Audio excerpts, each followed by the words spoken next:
17-year-old Caleb Rowe walked into the courtroom with a smirk that chilled the blood of everyone watching. He sat just feet away from the weeping family of the man he had murdered, tapping his pen on the table as if the trial were nothing more than a boring school assembly. He believed his youth was a shield. He thought the police had nothing on him but a hunch, but he didn't know that the person who would seal his fate wasn't a detective or a surprise witness from the street. It was the woman sitting quietly in the back row, clutching her purse until her knuckles turned white, his own mother. Stories like this remind us that justice always finds its way, no matter how long it takes. If you believe in accountability, subscribe now and tell us what you think below.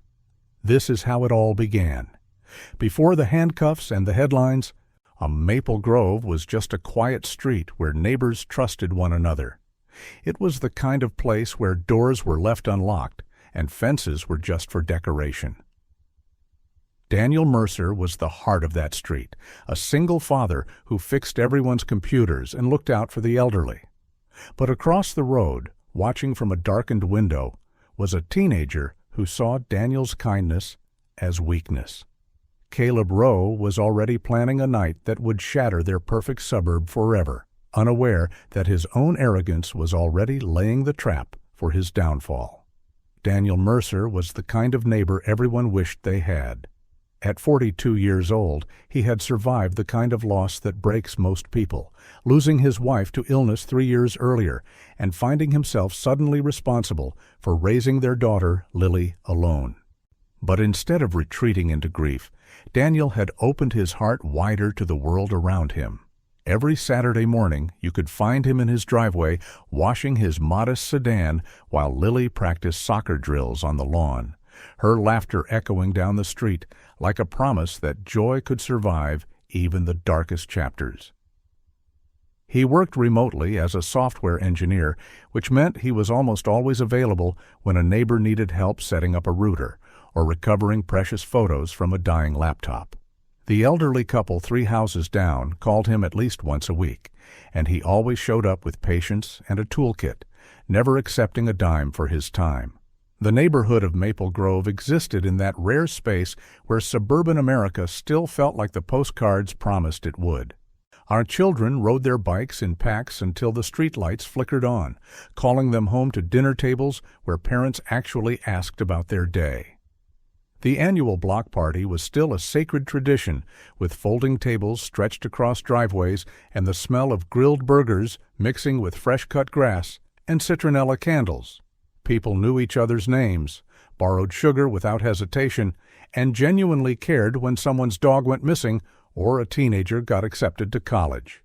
It was the kind of place where a sense of safety wasn't just assumed, but felt in every unlocked door and every wave exchanged between strangers who had become friends simply by virtue of proximity and time. Daniel's relationship with his daughter Lily was the thread that held his world together. She was 12 years old, all caught in that awkward space between childhood and adolescence, still young enough to hug her father in public, but old enough to roll her eyes at his jokes. They had developed rhythms and rituals that helped them both survive the absence of the woman they had loved most. Tuesday nights were for trying new recipes together, usually ending in laughter when something burned or collapsed in the oven. Weekends meant soccer games where Daniel stood on the sideline cheering louder than necessary, embarrassing Lily in the way only fathers can. Every night before bed, no matter how busy the day had been, Daniel knocked on her door and asked the same question. Best and worst part of your day? It was his way of staying connected to a daughter who was growing up faster than he was ready for. And it was her way of knowing she would never have to carry anything alone. Daniel's mother, Margaret, lived 2 hours away, but called almost daily, her voice a mix of pride and worry every time she checked in on her son and granddaughter. She had watched Daniel navigate the impossible task of single parenthood with a grace she wasn't sure she could have managed herself. Margaret made the drive to Maple Grove at least twice a month, filling their freezer with homemade meals and slipping $20 bills into Lily's backpack when she thought no one was looking. She worried constantly that Daniel was doing too much for others and not enough for himself, that his generosity would one day be taken advantage of by someone who didn't deserve it. Her instincts, as it turned out, were more accurate than anyone could have imagined, though by the time the truth revealed itself, it would already be far too late to protect the son she had raised to see the best in people. Across the street from Daniel's well-kept home sat the Row house, a structure that seemed to sag under the weight of its own neglect. The lawn was patchy and overgrown in places, littered with toys that had been abandoned years ago, and a car that hadn't run in at least 2 seasons, sitting on cinder blocks like a monument to deferred dreams. The paint on the shutters was peeling in long strips, and the front porch sagged slightly on one side, giving the whole structure a weary, defeated appearance. It wasn't that the Rows didn't care, it was that caring required time and money they simply didn't have. Karen Rowe worked double shifts at the grocery store on the edge of town, scanning items and bagging groceries with a forced smile that never quite reached her eyes, while her son Caleb spent most of his time on the porch, scrolling through his phone with an expression that mixed boredom with something darker and harder to name. Caleb was 16 years old during that final autumn before everything changed. A lanky teenager with shaggy hair that fell into his eyes and a jawline just beginning to sharpen into the face he would carry into adulthood. He watched the world around him with a detached intensity, as if he were observing a movie he had no interest in but couldn't quite turn off. When Daniel and Lily left for soccer practice on Saturday mornings, Caleb's eyes would follow them from his perch on the porch, tracking the easy affection between father and daughter with an expression that could have been longing or resentment or both. He saw Daniel's tidy life, the reliable car and the laughter and the neighbors who waved with genuine warmth, and it looked to him like a world he had been specifically excluded from, a club with membership fees his family could never afford.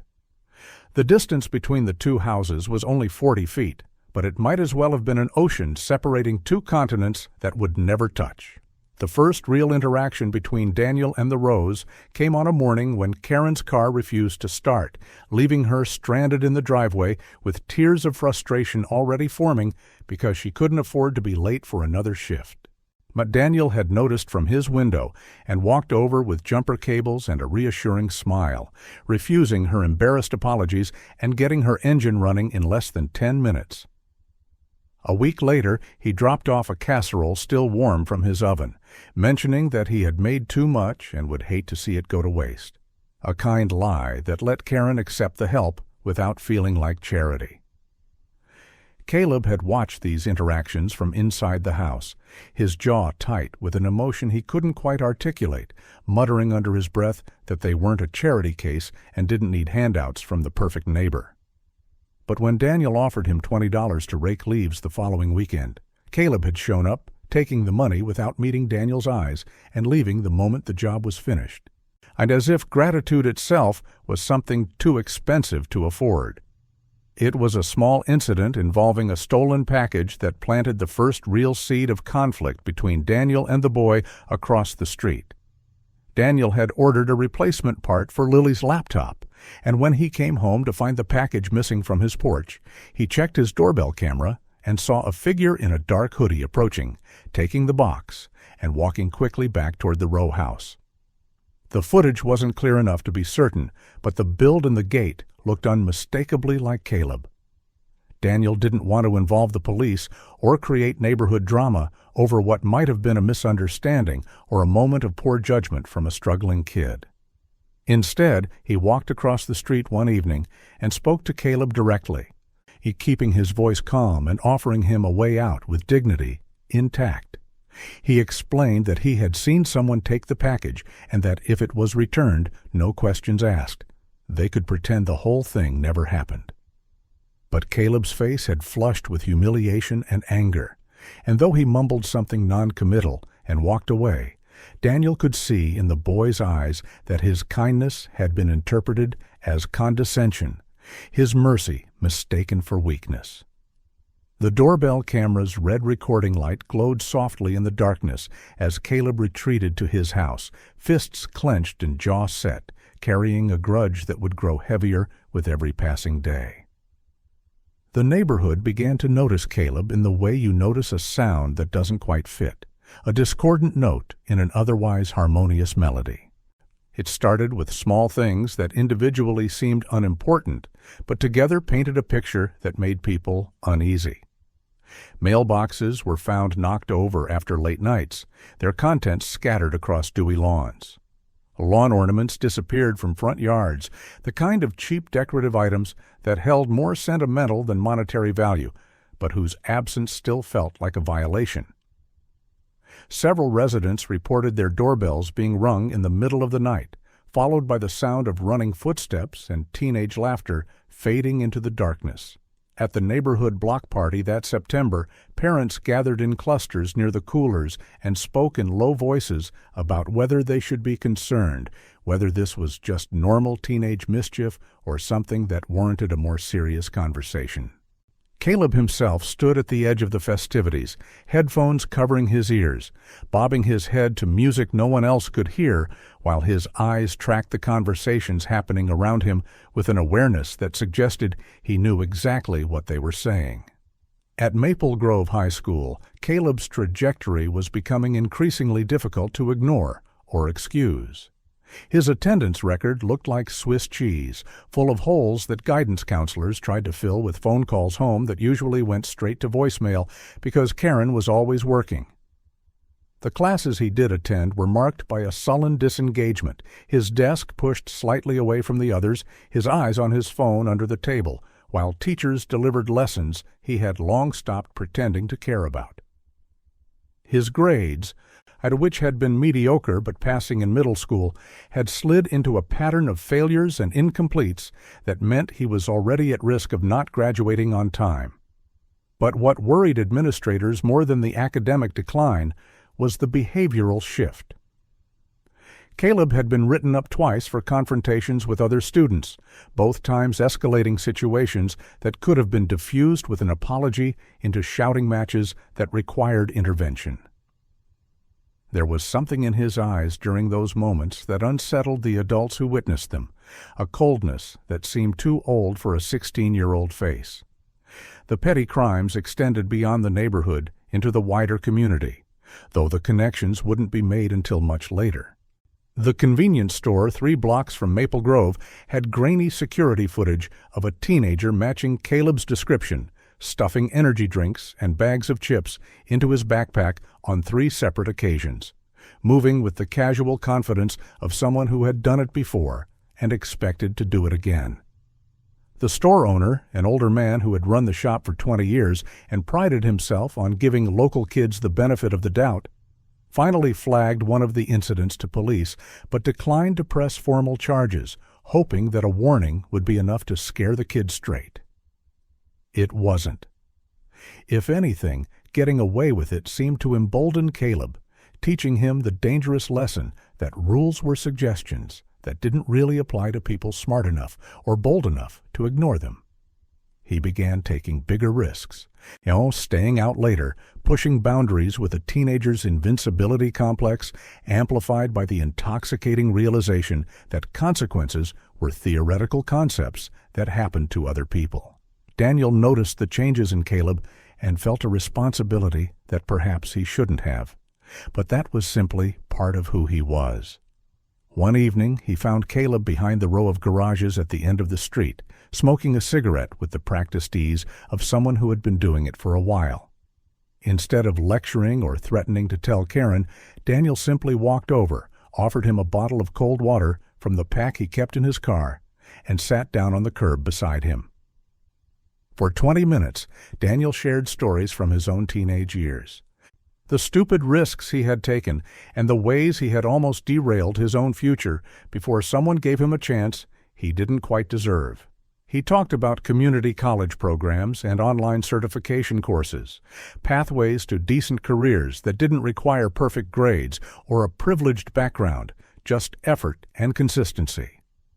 He told Caleb that he was clearly smart, that anyone could see it if they looked past the attitude, and that wasting potential was the saddest thing a person could do to themselves. But Caleb heard none of the genuine care in Daniel's words. All he heard was the subtext he had been conditioned to expect, that he was broken, that he needed fixing, that the successful man with the nice house was looking down at the poor kid from across the street and offering pity dressed up as advice. Karen's awareness of her son's troubles existed in a painful gray area between willful ignorance and helpless observation. She found a wad of cash in Caleb's room one afternoon while putting away laundry, more money than a teenager with no job should have. And when she confronted him about it, his explanation that he had helped a friend move furniture was delivered with just enough confidence to let her pretend she believed it. She noticed the new sneakers that appeared in his closet, expensive ones with a brand name she recognized from commercials.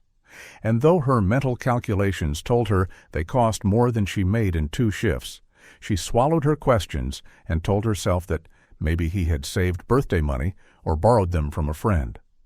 The truth was pressing against her consciousness like water against a dam, and she could feel the cracks forming, but acknowledging what those cracks meant would require her to confront possibilities she wasn't strong enough to face. Every morning when she left for work before sunrise, she looked at her sleeping son and whispered a prayer that he would make better choices, that whatever darkness was growing inside him would somehow resolve itself without her having to choose between protecting him and doing what was right. The confrontation that would ultimately set everything in motion happened on a humid evening in late September, when the air was thick enough to taste and storm clouds were gathering on the horizon. Daniel knocked on the Rows' front door, holding a printout from his banking app, his expression serious but not angry, trying to navigate a situation that required both firmness and compassion. He explained to Karen, with Caleb standing silently behind her in the hallway, that there had been a fraudulent charge on a credit card he had accidentally left in his car after grocery shopping the week before. Someone had attempted to use it at a gas station and a fast food restaurant before the card company flagged the activity and shut it down. Daniel mentioned, carefully, that his home security camera had captured footage of a person in a dark hoodie near his car during the window when the card went missing.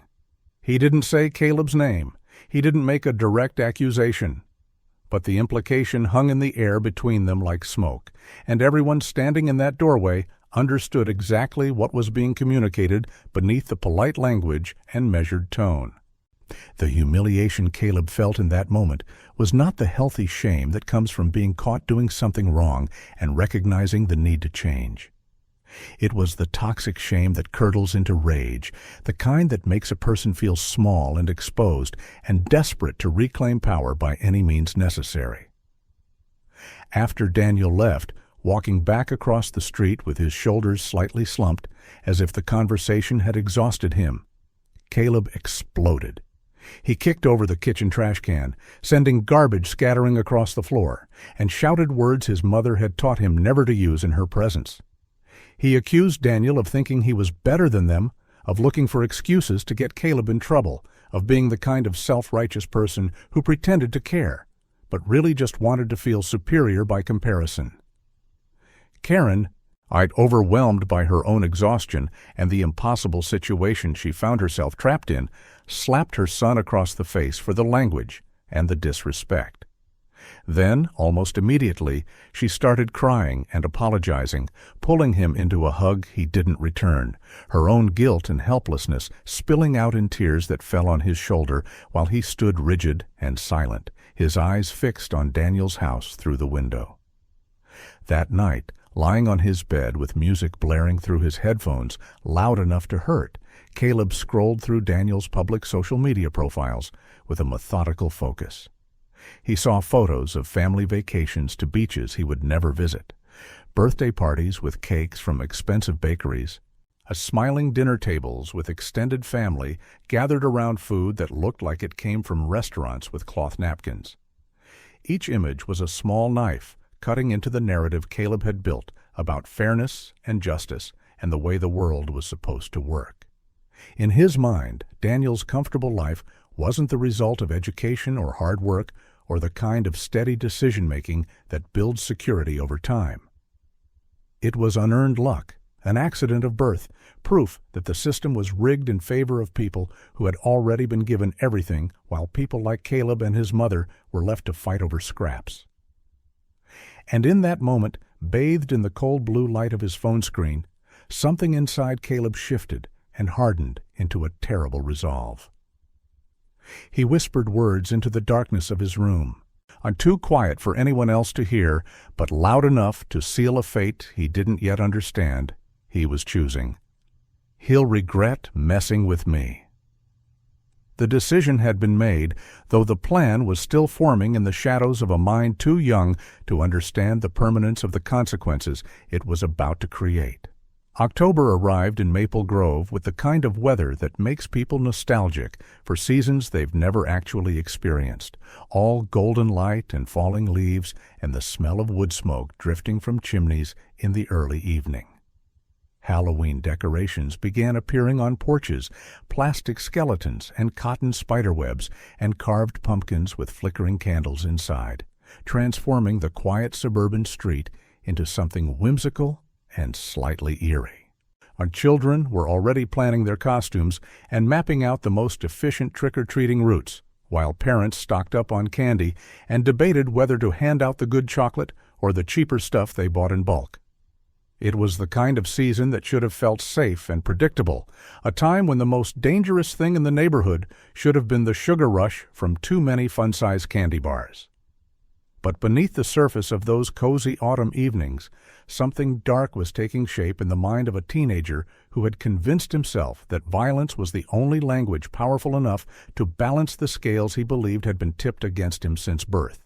Thursday, October 17th, was unremarkable in every way that mattered to most of Maple Grove's residents. The weather forecast called for scattered showers in the evening, the kind of soft rain that taps against windows and makes people grateful to be inside, with warm drinks and television shows they'd been meaning to catch up on. Daniel Mercer spent most of the day working from his home office, video calls with colleagues scattered across different time zones, fingers flying across his keyboard as he debugged code and responded to messages that pinged his screen with the urgency of a workplace that never truly slept. Around 4 in the afternoon, his phone lit up with a FaceTime call from Lily, who was spending a long weekend at her grandmother Margaret's house 2 hours away. Her face filled the screen with the kind of excitement only 12-year-olds can generate over things adults have forgotten how to find magical. On talking rapidly about a school project on the solar system and whether Margaret would help her build a model of Saturn with its rings made from pipe cleaners and cardboard. Daniel smiled as he listened to his daughter's animated explanation of planetary orbits and the differences between gas giants and terrestrial planets. Her enthusiasm infectious even through a phone screen. He promised he would pick her up Saturday morning and that they would stop at her favorite pancake place on the drive home, the one with the ridiculous portion sizes and whipped cream smiley faces on the plates. He told her he couldn't wait to see her science project and that he was already proud of her, a phrase he tried to say as often as possible because his own father had never been generous with that particular combination of words. Before they hung up, Lily reminded him about her school recital the following Tuesday, making him promise 3 times that he wouldn't forget and that he'd sit in the front row where she could see him.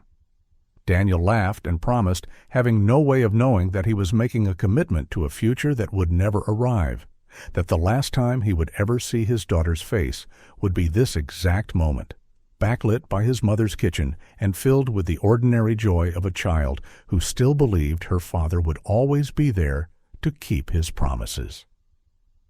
After the call ended, Daniel worked for another few hours, losing himself in the familiar rhythm of problem-solving and logical thinking that had always been a comfort to him.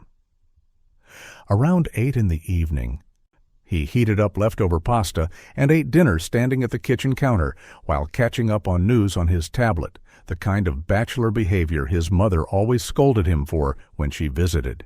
He washed his single plate and fork, wiped down the counters with the thoroughness of someone who had learned to keep a tidy house out of necessity rather than natural inclination, and settled onto the couch to watch a documentary about deep-sea exploration that he'd queued up weeks ago. The living room was warm and comfortable, filled with the accumulated evidence of a life built around love and responsibility. Framed photos of Lily at various ages, a bookshelf overflowing with technical manuals and science fiction paperbacks. A worn blanket his late wife had crocheted draped over the back of the couch like a memory made tangible. Across the street, a very different evening was unfolding in the Rowe household, though the contrast wouldn't become clear until much later when detectives pieced together the timeline of that night. Karen had left for the late shift at the grocery store around 7, her car's taillights disappearing around the corner as Caleb watched from his bedroom window with an expression of cold calculation. He had been planning this for weeks, ever since the humiliation of Daniel's polite accusation about the credit card, ever since he had convinced himself that the man across the street represented everything wrong with a world that gave some people everything and others nothing. In Caleb's mind, this wasn't going to be murder. That word was too heavy, too final. Something that happened in movies and news reports, but not in real life, and certainly not at the hands of a 16-year-old who still got acne and played video games until 3 in the morning. This was going to be a burglary, a way of taking back what he felt the universe owed him, a redistribution of resources from someone who had too much to someone who deserved more. Caleb moved through his preparations with a methodical focus that would later disturb everyone who learned about it, because it revealed premeditation rather than impulse, choice rather than accident. He pulled on a black hoodie and checked his reflection in the mirror, pulling the hood up and noting with satisfaction that it shadowed his face in a way that would make identification difficult. He tried on a pair of relatively new sneakers, the expensive ones he had acquired through means he preferred not to examine too closely, testing their grip on the floor and their comfort for quick movement. From the kitchen, he took a knife with a 6-inch blade, telling himself it was just for intimidation in case Daniel woke up and discovered him, a prop to ensure compliance rather than a weapon he actually intended to use. He slipped it into his waistband where the hoodie would conceal it, the cold metal against his skin a constant reminder of the line he was preparing to cross. Around 10:30, he peered through the blinds of his bedroom window and watched Daniel's living room, waiting for the light to change in a way that would signal his neighbor was heading upstairs to bed. At exactly 10:42, Daniel stood up from the couch. I stretched in the way of someone whose body had been still for too long and reached for the television remote. He turned off the documentary mid-sentence, some narrator describing the crushing pressure of the deepest ocean trenches, and carried his water glass toward the kitchen. From across the street, Caleb interpreted this as his signal, the moment when Daniel would be distracted enough for someone to slip into his house undetected. The rain had started about an hour earlier, a soft drizzle that muffled sound and kept most people indoors, the kind of weather that made neighborhoods feel emptier and more isolated than they actually were. Caleb waited 5 more minutes, watching Daniel's shadow move behind the kitchen curtains, then zipped up his hoodie and stepped out into the wet darkness. Pulling the door closed behind him with a softness that suggested he had practiced this exit before, perhaps on previous nights when he had been testing his courage or planning his route or simply feeding the dark fantasy that was about to become irreversible reality. The walk across the street and around to Daniel's backyard took less than 90 seconds, but in those 90 seconds, Caleb still had the chance to turn around, to recognize that what he was doing would change everything, that some doors once opened can never be closed again. But that thought never entered his mind with enough force to stop his feet from moving. He had tested the back door 3 days earlier while Daniel was out picking up Lily from school, using a screwdriver to check how much pressure the old lock could withstand before giving way. It had been easier than he expected, a realization that had excited rather than deterred him. Now, standing on Daniel's back porch with rain soaking through his hood and his heart hammering against his ribs, Caleb applied that same pressure and felt the door give with a soft click that sounded thunderous in the quiet night. He stepped inside and closed the door behind him, standing perfectly still in the darkness, while his eyes adjusted and his breathing steadied, listening for any indication that his entry had been noticed. The interior of Daniel's house was neat and organized in a way that made Caleb's resentment flare hotter. Everything had its place, from the keys hanging on a hook by the door, to the shoes lined up carefully on a mat, to the dishes drying in a rack beside the sink.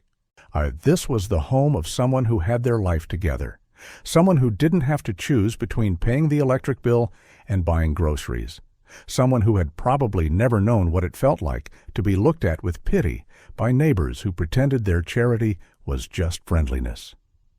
Caleb moved through the kitchen and into the living room, his sneakers silent on the hardwood floor, and began rifling through drawers with a frantic energy that came from equal parts adrenaline and anger. He found a watch on the coffee table, expensive-looking with a leather band, and slipped it into his pocket. He grabbed a tablet from beside the couch and a pair of wireless earbuds still in their charging case. In a drawer beneath the television, he found an envelope with nearly $300 in cash, a money Daniel had probably withdrawn for some mundane purpose that would now never be fulfilled. Caleb was mentally calculating how much he had acquired and whether it was enough to justify the risk when he heard it. The creak of a floorboard from somewhere above his head, followed by the unmistakable sound of footsteps starting down the stairs. His entire body went rigid with a fear so intense it felt like being plunged into ice water, every nerve ending suddenly screaming at him to run, to drop everything and get out before this escalated into something he couldn't control. But he didn't run. Instead, he froze in place like an animal caught in headlights, his hand instinctively moving to the knife at his waistband. Fingers wrapping around the handle with a grip that was part fear and part desperate need to feel in control of a situation that was spiraling away from him. The footsteps reached the bottom of the stairs, and then Daniel was there, standing in the doorway between the hall and the living room, his expression cycling through confusion and recognition and finally settling on something that looked almost like sadness. Their eyes locked in the semi-darkness, and in that frozen moment before everything shattered, both of them understood that something terrible was about to happen, and neither of them knew how to stop it. Daniel's voice, when he finally spoke, was calm, the kind of forced calm that people use when they're trying to de-escalate a dangerous situation, trying to talk someone down from a ledge they've climbed out onto.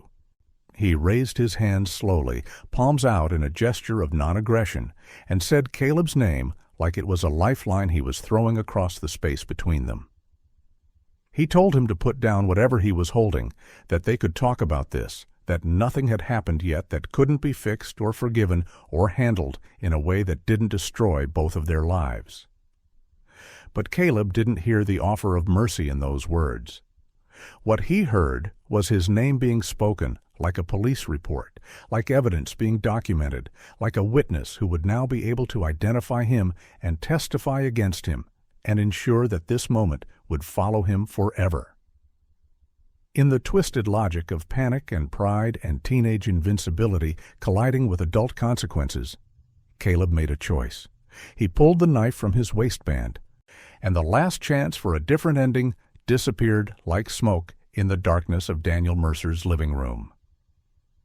What happened next unfolded in seconds, but would be replayed in slow motion through testimony and evidence and the tortured memories of everyone who would later try to understand how a confrontation between a kind man and a troubled teenager ended in irreversible violence. Daniel took a step forward, his hands still raised in that universal gesture of peace, his voice maintaining that careful calm, even as his eyes registered the knife, now visible, in the dim light filtering through the windows.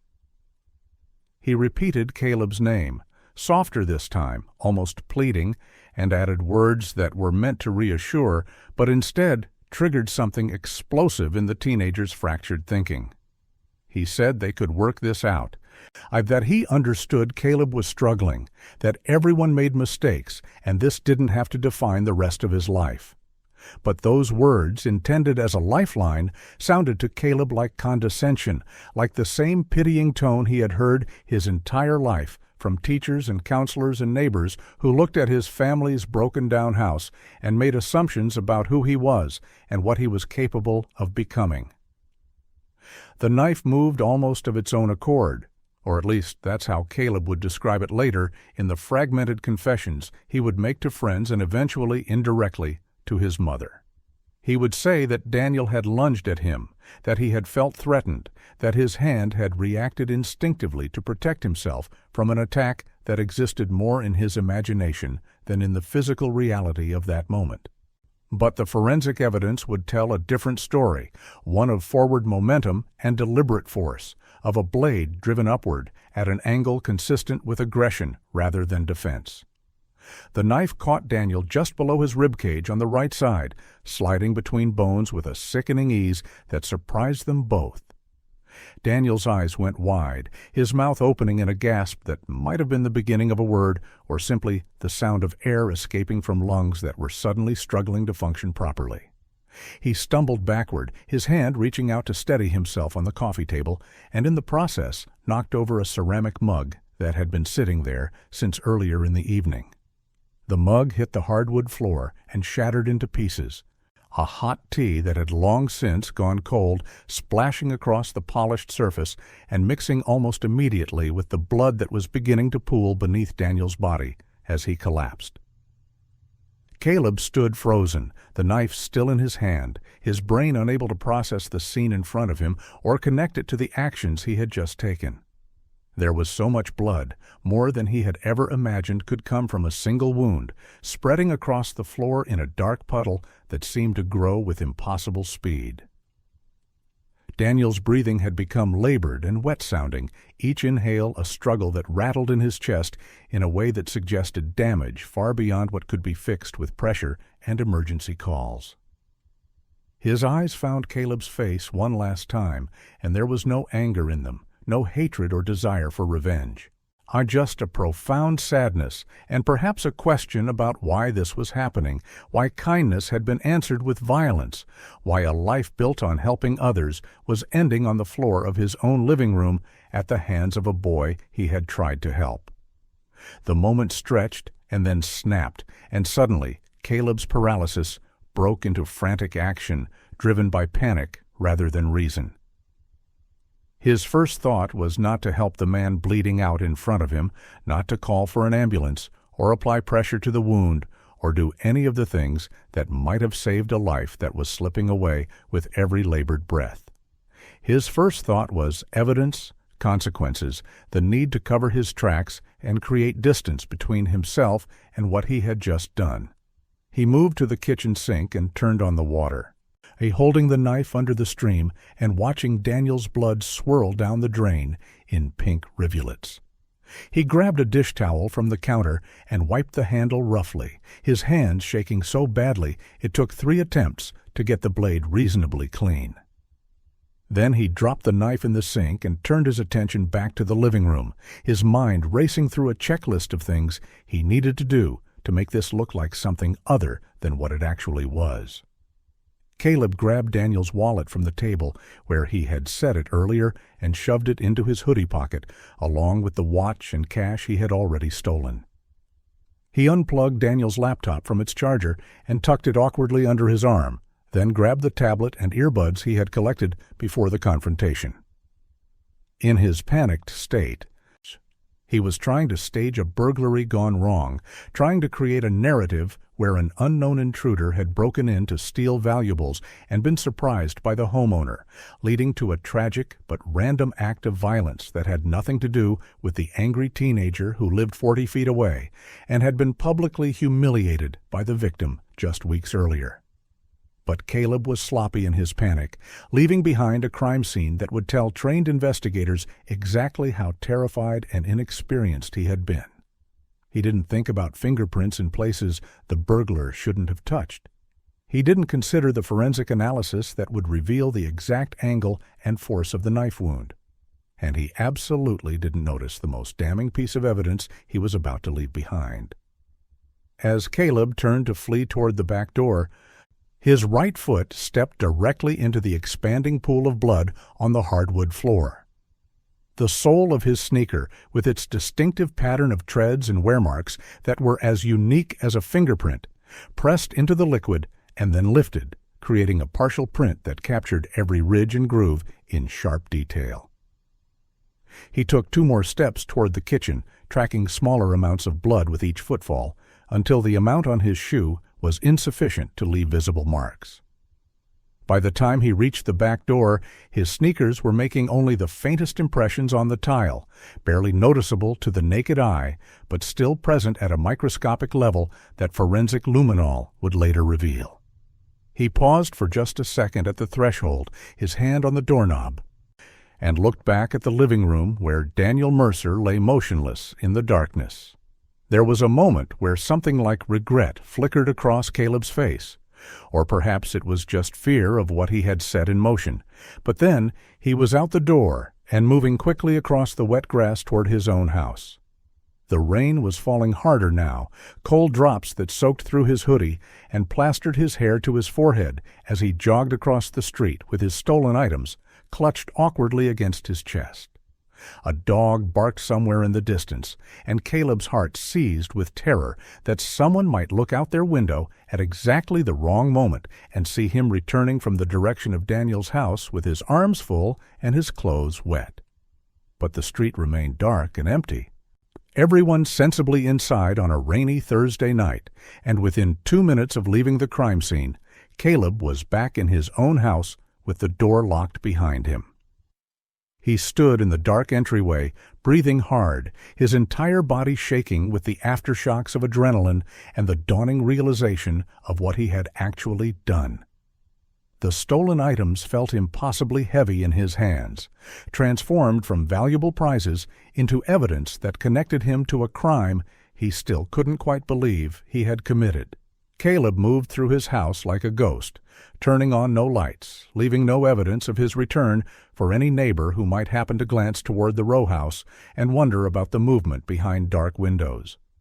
He went to his bedroom and carefully hid the stolen electronics and cash in a shoebox that he then shoved into a cavity beneath a loose floorboard, a hiding spot he had discovered years ago and used for various secrets he wanted to keep from his mother's worried eyes.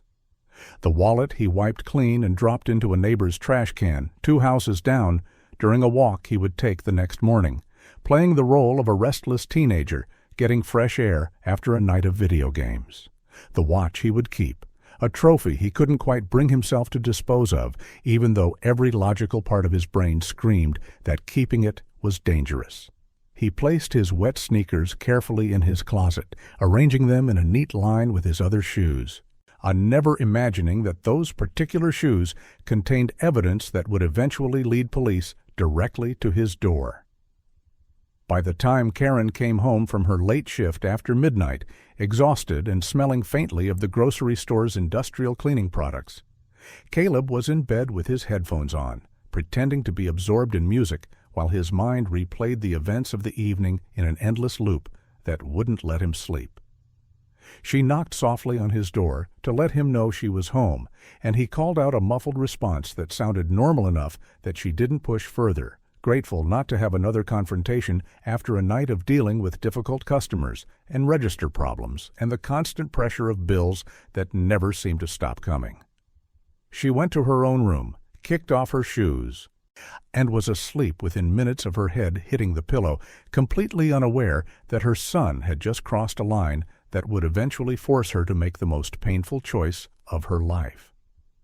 And across the street, in a house where the lights had stayed on far longer than usual, Daniel Mercer lay cooling on his living room floor, the coffee mug shards around his hand, and the blood slowly congealing into the hardwood, waiting for someone to discover that Maple Grove's safest street had just become the scene of a murder that would shatter the illusion of suburban security forever. Friday morning arrived with the kind of cruel beauty that makes tragedy feel even more incomprehensible. Bright sunshine breaking through the clouds that had dumped rain all night, birds singing in trees that swayed in a gentle breeze, the world continuing its normal rotation as if nothing had fundamentally changed. Parents left for work with travel mugs of coffee. Children walked to the bus stop with backpacks bouncing against their shoulders, and the neighborhood resumed the comfortable rhythms that had defined it for years. Nobody noticed that Daniel Mercer's car hadn't moved from his driveway, or that his usual Friday morning routine of taking out the recycling bin hadn't happened, or that the lights in his living room had burned all night long until the bulbs finally exhausted themselves. In a neighborhood where people generally minded their own business while still caring about their neighbors, the absence of one man for a few hours didn't register as anything more concerning than maybe he had slept in or decided to take a personal day from work. The first indication that something was wrong came from Daniel's workplace around 10 in the morning, when he failed to join a critical video conference that he had personally scheduled and had reminded everyone about just the day before. His project manager tried calling his cell phone 3 times, each call going straight to voicemail, which was unusual for Daniel, who was typically responsive to the point of being overly available. Emails sent to his work address went unanswered. Messages pinged into the void with no response, and by 11 o'clock his colleagues were exchanging concerned messages about whether anyone had heard from him or knew if something was wrong. His manager, a woman named Patricia, who had worked with Daniel for 6 years and knew his patterns well enough to recognize when something was genuinely off, made the decision to call the local police department and request a welfare check, that particular intersection of concern and procedure that happens when someone reliable suddenly becomes unreachable. The 2 officers who arrived at Daniel's house around 11:30 were expecting to find an embarrassed resident who had simply overslept or forgotten about a meeting. The kind of routine call that would end with laughter and reassurances and everyone going about their day with a funny story to tell later. Officer Jennifer Hale knocked firmly on the front door while her partner, Officer Marcus Chen, walked around the perimeter of the house, checking windows and looking for any obvious signs of distress or medical emergency. The knocking went unanswered, and when Chen reached the back of the house, he noticed immediately that the back door was standing slightly ajar, not wide open but not fully closed either, the kind of detail that transforms a routine welfare check into something that makes experienced officers reach for their radios and prepare for possibilities they hope they won't encounter. He called out to Hale, and together they approached the back entrance, announcing their presence loudly and clearly, giving anyone inside multiple opportunities to respond before they would push the door open and enter a home they were legally authorized to access due to exigent circumstances. The smell hit them first, before they even stepped fully inside, that distinctive odor of blood and bodily fluids that every officer learns to recognize and never learns to forget. Hale's hand moved instinctively to her weapon, while Chen radioed for backup and additional units, his voice carefully controlled but carrying an edge that communicated to dispatch that this was no longer a routine call. They moved through the kitchen with their weapons drawn, following protocol for clearing a potentially dangerous scene, announcing themselves again and sweeping each corner before advancing. When they reached the living room, they found Daniel exactly where he had fallen 10 hours earlier, his body surrounded by dried blood that had turned black against the light-colored hardwood, one arm outstretched toward the phone on the coffee table he had never managed to reach. His eyes fixed and empty in a way that confirmed there would be no emergency medical response needed here, only the machinery of a homicide investigation. Officer Hale stepped back outside to secure the perimeter and prevent contamination of what was now officially a crime scene, while Chen remained inside to make preliminary observations that would later form the foundation of the investigative timeline. He noted the shattered coffee mug, the position of the body, the obvious signs of a struggle that hadn't lasted long, and most importantly, a partial bloody footprint on the floor about 3 feet from the victim's body. The print was clear enough that even to Chen's non-expert eyes, it appeared to show a distinctive tread pattern, the kind of evidence that forensic analysts dream about because it transforms abstract violence into something concrete and traceable. He photographed it with his phone while being careful not to step anywhere near it, knowing that within an hour, This house would be crawling with detectives and crime scene technicians who would document every millimeter of the scene with scientific precision. The news spread through Maple Grove with the speed that only tragedy can achieve in a close-knit community. By noon, police cruisers and an ambulance lined the street in front of Daniel's house, and yellow crime scene tape was being strung around the entire property, transforming a familiar home into a forbidden zone that neighbors stared at from their porches and windows with expressions of shock and disbelief. Parents called their children home from school early, suddenly terrified that the danger might still be lurking somewhere close. The neighborhood gossip network, usually reserved for discussions of property values and upcoming yard sales, all lit up with phone calls and text messages as people tried to piece together what had happened and whether they should be afraid. Someone said they had heard it was a break-in. Someone else claimed they'd seen suspicious figures on the street late last night. The rumors multiplied and evolved with each retelling, but the one consistent thread through all of them was a fundamental question that no one could answer yet. Who would want to hurt Daniel Mercer, a man who seemed to have no enemies and whose entire life had been built around helping others? Margaret Mercer received the call she had been dreading since the day Daniel was born. That phone call every parent fears. May the one that starts with an official voice asking if you're sitting down and ends with your entire world collapsing into a grief so profound it feels like drowning on dry land. She had been in her kitchen making lunch for Lily, who was upstairs finishing her homework, when Detective Maria Knox identified herself and asked if Margaret had spoken to her son recently.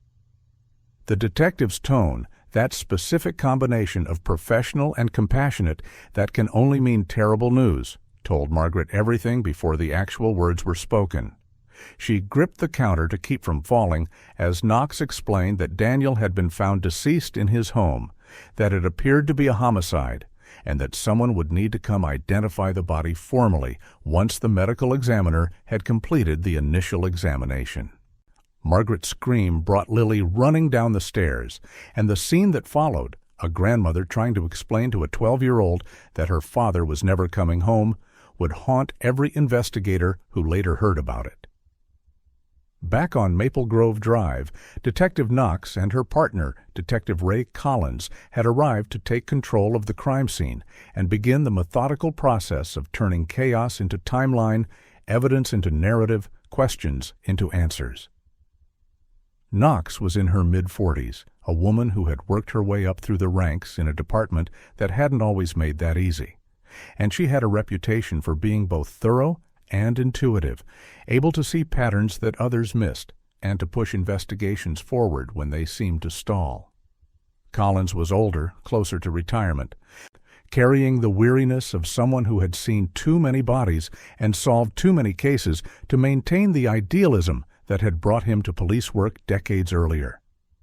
Together, they made an effective team, Knox's energy balanced by Collins's experience, both of them motivated by a shared belief that every victim deserved justice, regardless of how difficult the path to that justice might be. Their initial walkthrough of the crime scene revealed a story that was both straightforward and puzzling. The forced entry at the back door suggested a burglary, and the missing electronics and rifle drawers supported that theory. But the violence seemed excessive for a simple theft, and the location of the body relative to the entry point suggested a confrontation rather than a panicked encounter. Knox knelt beside the bloody footprint and studied it with the intensity of someone who understood its potential significance, noting that it appeared to be from a sneaker rather than a boot, and that the size suggested a teenager or young adult rather than a full-grown man. She looked up at Collins and said quietly, "This wasn't a professional. This was someone young, someone scared, someone who lives close enough to know when the house would be empty." It was the kind of statement that comes from instinct rather than evidence, but it would prove to be more accurate than either of them realized in that moment. The forensic team worked through the afternoon, photographing every surface, collecting samples of blood for DNA analysis, dusting for fingerprints that might have been left in places the killer's panic made him forget to wipe.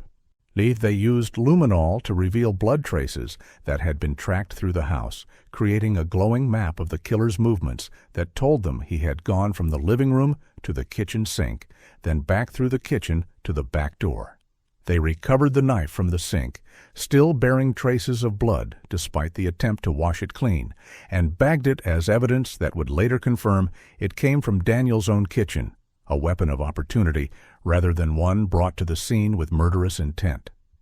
And they created a plaster cast of the bloody footprint, preserving in 3 dimensions the unique pattern of wear and damage that would eventually become the silent witness whose testimony Caleb Rowe could not refute, though he didn't know it yet as he sat in his room across the street, watching the police activity through a crack in his blinds and telling himself that he had been too careful to be caught, that his age and his caution would protect him from consequences that were already closing in with the patient inevitability of justice that refuses to be rushed but also refuses to be denied.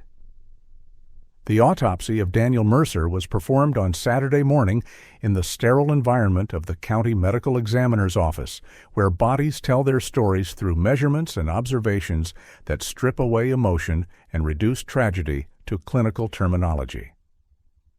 Dr. Sarah Patel, who had been the chief medical examiner for 12 years and had performed thousands of autopsies, still found herself affected by cases involving victims who had clearly been living ordinary lives when violence found them. Daniel's body told a story that was both simple and heartbreaking. A single stab wound that had entered just below the ribcage on the right side, traveling upward at a 20-degree angle with sufficient force to penetrate the liver and cause massive internal bleeding. The wound track suggested that the attacker had been right-handed and roughly the same height as the victim, possibly slightly shorter based on the upward trajectory. There were no defensive wounds on Daniel's hands or arms, which indicated he either hadn't expected the attack or had been trying to de-escalate rather than fight back, a finding that aligned perfectly with everything witnesses would later say about his character. Doctor. Patel's report noted that death would not have been instantaneous, but would have occurred within 15 to 20 minutes as blood filled the abdominal cavity and the victim went into hypovolemic shock. This detail, clinical and necessary for the investigation, would later haunt Margaret and Lily when they learned that Daniel had likely been conscious and aware for several minutes after being stabbed, perhaps trying to reach his phone to call for help, perhaps thinking about his daughter and his mother and all the promises he would now be unable to keep. The report also confirmed that the knife recovered from the kitchen sink matched the wound pattern and that DNA analysis had found both Daniel's and the killer's blood on the blade. A crucial detail because it suggested the killer had possibly cut himself during the attack or the cleanup, leaving behind genetic evidence that would become definitive proof of identity once investigators had a suspect to compare it against. Detective Knox spent the weekend building a comprehensive picture of Daniel Mercer's life, looking for any thread that might lead to someone with motive and opportunity to kill him. She interviewed his co-workers, who described him as competent and well-liked, but not the type to generate strong emotions of any kind, certainly not the hatred required to stab someone. She reviewed his financial records and found no debts, no suspicious transactions, no indication of gambling or substance abuse, or any of the typical complications that lead to violence. She searched his email and social media accounts with the permission of his mother, looking for conflicts or threats or romantic entanglements gone wrong, and found nothing more dramatic than friendly exchanges with colleagues and loving messages to his daughter. Every avenue she explored led to the same frustrating conclusion. Daniel Mercer had no obvious enemies, no dark secrets, no reason anyone would want him dead except for the randomness of a burglary gone wrong. But Knox's instincts kept pulling her back to the crime scene itself, to details that didn't quite fit the narrative of a random break-in. The forced entry at the back door was crude but effective, the work of someone who knew the lock was vulnerable rather than someone trying multiple entry points. The items stolen were selective rather than opportunistic. Valuable electronics taken while other, Obviously expensive items, like the television, were left untouched, suggesting either the thief knew what he was looking for or had limited time and capacity to carry things. Most tellingly, the violence had occurred in the living room rather than near the back door, meaning the intruder had been inside long enough to move through the house before being confronted, which suggested a level of comfort or familiarity with the layout. Knox stood in Daniel's living room on Sunday afternoon, the crime scene tape still up, but the forensic team finished with their collection and slowly turned in a circle while considering the question that would eventually crack the case wide open. What if this wasn't a stranger at all, but someone from the neighborhood? Someone Daniel knew well enough to confront without immediately calling the police? The door-to-door canvassing began on Monday, with uniformed officers methodically working their way through every house on Maple Grove Drive and the surrounding streets, asking the same careful questions about unusual activity on Thursday night and what people knew about Daniel Mercer's relationships with his neighbors. Most people had seen and heard nothing helpful, tucked inside against the rain with their televisions on and their attention focused anywhere but the quiet street outside their windows. But small pieces began to emerge that would eventually form a mosaic of suspicion pointing in one direction. Mrs. Patterson from 3 houses down mentioned that there had been some tension between Daniel and the teenage boy across the street. Now, something about a stolen package a few weeks back. Mr. Yamamoto, who lived next door to the Rows, mentioned in passing that Caleb seemed to be out at all hours and that he'd seen him with expensive items that didn't match a family struggling to make ends meet.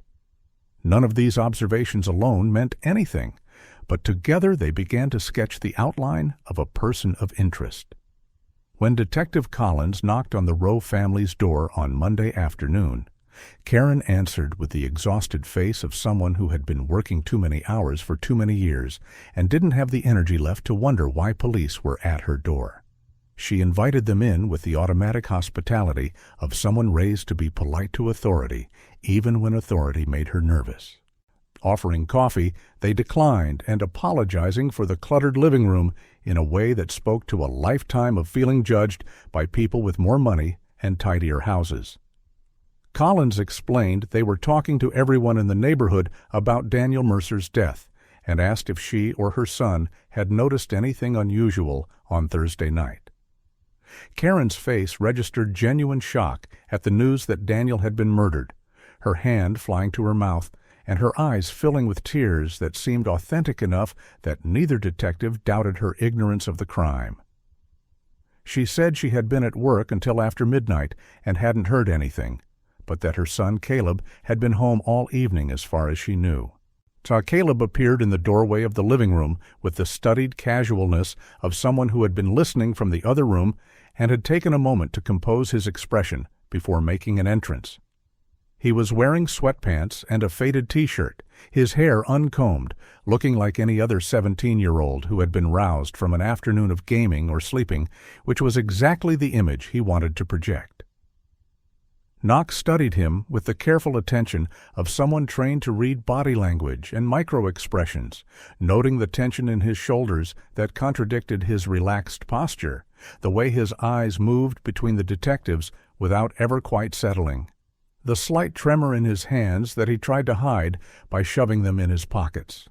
When Collins asked if he had been home Thursday evening, Caleb nodded and said he'd been gaming online with friends, wearing his headset most of the night, which was why he hadn't heard anything unusual outside.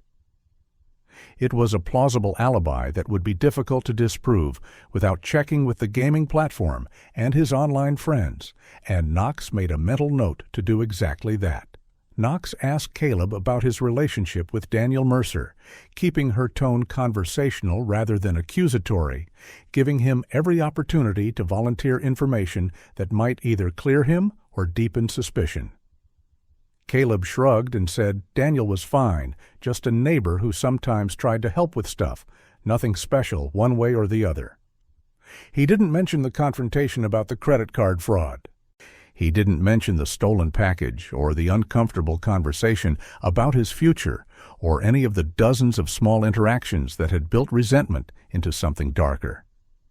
Knox asked if he had ever been inside Daniel's house, and Caleb hesitated for just a fraction of a second before saying no, he'd only ever talked to him outside, maybe in the driveway or on the street.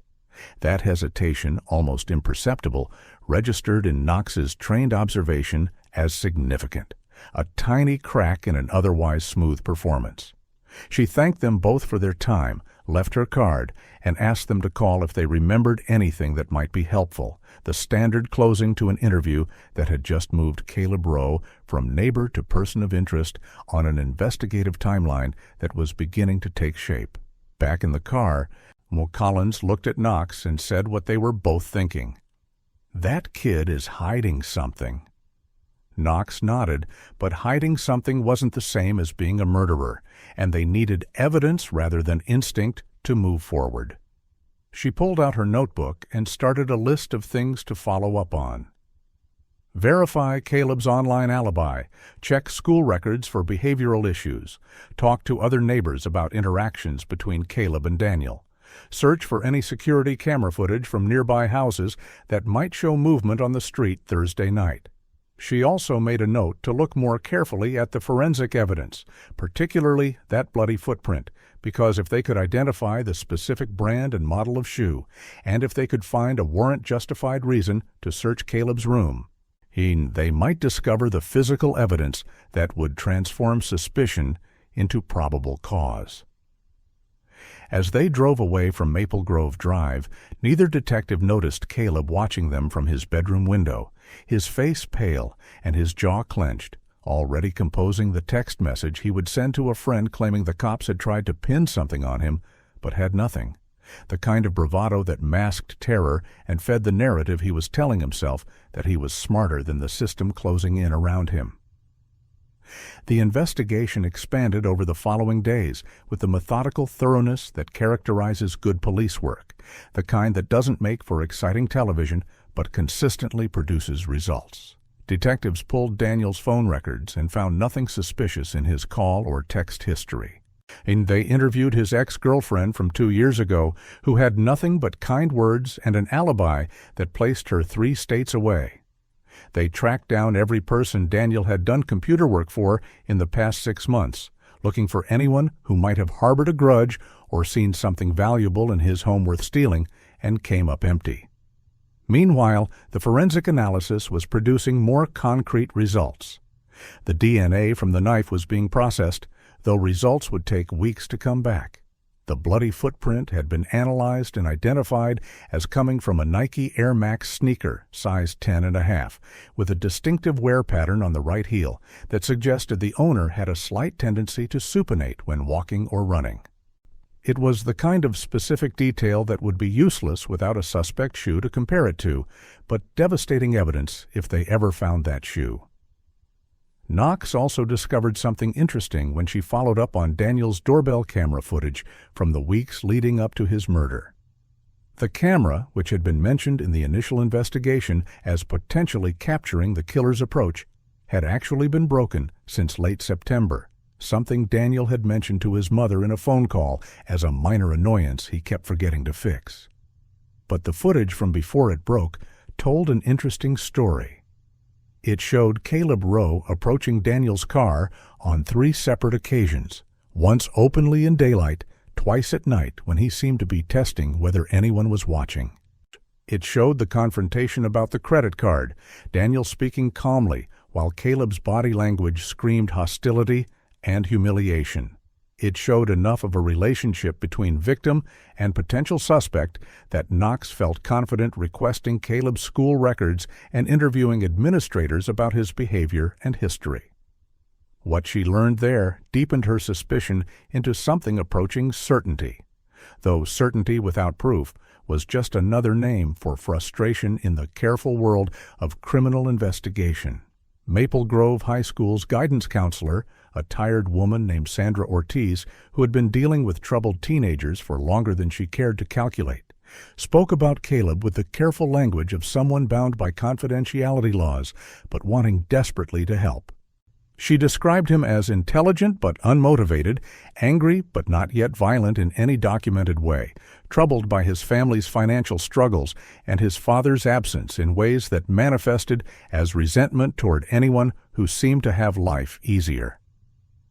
She mentioned multiple incidents of suspected theft, though nothing had been formally proven or prosecuted, and described Caleb as someone who tested boundaries constantly, always stopping just short of consequences serious enough to derail his future completely. When Knox asked if she thought Caleb was capable of violence, Ortiz paused for a long time before answering that she thought almost anyone was capable of almost anything given the right circumstances and sufficient pressure, but that Caleb specifically had shown a concerning lack of empathy in his interactions with others and a tendency to blame external factors for his problems rather than taking responsibility for his choices. It was damning in its own way, though still not evidence of murder. The break that would eventually crack the case wide open came from an unexpected source: the neighborhood's informal social media group, where residents posted about everything from lost pets to recommendations for plumbers. Someone had shared doorbell camera footage from the night of the murder, asking if anyone recognized a figure caught on camera around 10:57 walking quickly down the sidewalk in a dark hoodie. The footage was grainy and backlit by a street lamp that created more shadow than clarity. But the figure's build and gait were visible enough that Knox immediately thought of Caleb Rowe. More importantly, when she had a video analyst compare the walking pattern to footage of Caleb at school captured by security cameras, they found multiple points of similarity, including a distinctive bounce in the right leg that suggested either an old injury or a biomechanical quirk that made his movement pattern as unique as a fingerprint. It still wasn't enough for an arrest, but it was enough to justify increased scrutiny, and Knox began building the case for a search warrant while simultaneously hoping that Caleb would make a mistake that would hand them the evidence they needed, wrapped in a bow of his own arrogance. Karen Rowe had always been the kind of mother who wanted to believe the best about her son, even when evidence suggested she was choosing willful blindness over painful truth. She told herself that every teenager went through difficult phases, that Caleb's anger was understandable, given the hand life had dealt him, that the expensive items appearing in his room were gifts from friends or purchases made with money earned through odd jobs he'd forgotten to mention. She had spent 17 years building a fortress of excuses around her son because the alternative, accepting that he might be becoming someone she didn't recognize and couldn't protect, was too devastating to contemplate. But in the days following Daniel Mercer's murder, as police cars continued to circle the neighborhood and her son's behavior grew increasingly strange, the walls of that fortress began to develop cracks that no amount of maternal love could patch over. She found herself watching Caleb with new eyes, noticing details that had always been there, but that she had trained herself not to see. It started with small things that accumulated into a weight she couldn't ignore. Caleb had become obsessively concerned with the police investigation, constantly refreshing news websites and neighborhood social media, watching from his window whenever detectives' cars appeared on the street. He jumped at unexpected sounds and had stopped sleeping normally, staying up until dawn, and then sleeping through most of the day with a restlessness that suggested nightmares rather than the peaceful unconsciousness of someone with a clear conscience. When Karen tried to talk to him about Daniel's death, offering the kind of gentle emotional processing that neighbors were doing in hushed conversations on their porches, Caleb shut down completely or responded with comments that struck her as oddly callous. He said things like, "People get killed all the time," and "Daniel should have had better security," and "whoever did it probably had their reasons." Statements that made Karen's maternal instincts scream warnings she still wasn't ready to fully hear. The discovery that would change everything happened on a Wednesday afternoon, 11 days after Daniel's murder. When Karen was doing laundry in Caleb's room while he was out somewhere he'd claimed was the library, but was probably anywhere but. She had learned years ago not to ask too many questions about his whereabouts because the answers were usually lies that just made her feel worse. So she focused on the things she could control, like making sure he had clean clothes and a room that didn't look like a complete disaster. She was stripping his bed to wash the sheets when his backpack, which had been carelessly tossed on the desk chair, tipped over and spilled its contents across the floor. Books and papers and empty energy drink cans scattered everywhere, and as Karen knelt to gather everything back up, a small object rolled out from an interior pocket and came to rest against her knee, glinting in the afternoon light filtering through the window. It was a watch, elegant and expensive-looking, with a leather band worn soft from years of use, and a silver face that caught the light in a way that made it impossible to ignore. Karen picked it up slowly, her hands beginning to shake before her conscious mind had fully processed why this object filled her with such immediate dread. She turned it over and saw an inscription on the back, words engraved in a script so small she had to squint to read them. To Daniel, love always, Rebecca. The name meant nothing to Karen in that moment, but the watch's presence in her son's backpack, hidden in an interior pocket like something precious and secret and stolen, meant everything. She sat back on her heels, the watch clutched in her trembling hand, while her mind raced through explanations that might make this innocent. Maybe Caleb had found it somewhere. Maybe someone had given it to him. Maybe there was a completely reasonable explanation that didn't involve her son and their murdered neighbor, and a connection too terrible to acknowledge. But Karen had been living in the land of maybe and reasonable explanations for too long, and some part of her had been waiting for this moment, dreading it, but also recognizing it as inevitable, the culmination of years of warning signs she had chosen to ignore. She stood up on legs that felt unsteady and walked to Caleb's closet, moving with the mechanical determination of someone who has already decided to know the truth, regardless of how much it will hurt. She searched through his pockets and drawers with a thoroughness that felt like betrayal, but also like the first honest thing she'd done as a mother in months. In a shoebox on the top shelf, she found a stack of cash rubber-banded together, more than $200 in mixed bills that Caleb had no legitimate way of acquiring. Beneath his mattress, she discovered a tablet and wireless earbuds still in their expensive charging case, electronics that looked new and expensive and absolutely not like things her son could afford or that she had any memory of him bringing home. The evidence mounted with each discovery, and with each item, Karen felt a piece of her denial crumble away until she was left standing in her son's room, surrounded by the physical proof of something she could no longer pretend wasn't happening. She thought about the police visit, the questions they had asked, the way that female detective had looked at Caleb with eyes that saw more than Karen had wanted to acknowledge. She thought about Daniel Mercer, the kind neighbor who had helped her jump-start her car and had offered her son opportunities he'd rejected with hostility. She thought about the timing, the expensive new sneakers that had appeared in Caleb's closet just days after the murder, the way he'd been acting like someone carrying a terrible secret he couldn't share, but also couldn't fully hide. And she thought about the watch in her hand, inscribed with words of love from a wife who was no longer alive to a husband who had now also been taken from the world, and she knew with a certainty that felt like drowning that her son had murdered their neighbor. Karen sat on Caleb's bed for nearly an hour, the watch still clutched in her hand, while her mind cycled through every possible reaction and came up empty. Part of her wanted to hide everything she'd found, to put it all back exactly where it had been and pretend this moment had never happened. To protect her son the way mothers are supposed to protect their children regardless of what they've done. Part of her wanted to confront Caleb when he came home, to scream at him and demand explanations and force him to tell her this was all a misunderstanding that could somehow be explained away.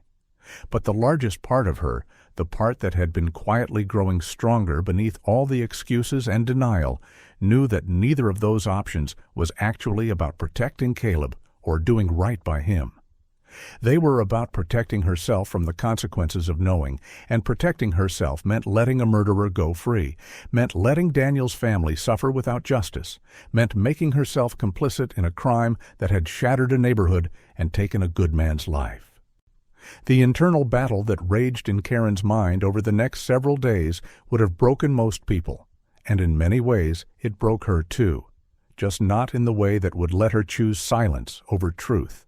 She tried to eat, but couldn't keep food down. She tried to sleep, but lay awake, staring at the ceiling while her mind replayed every moment of Caleb's childhood, looking for the place where things had gone wrong, the moment when her baby had turned into someone capable of taking a knife and driving it into another human being.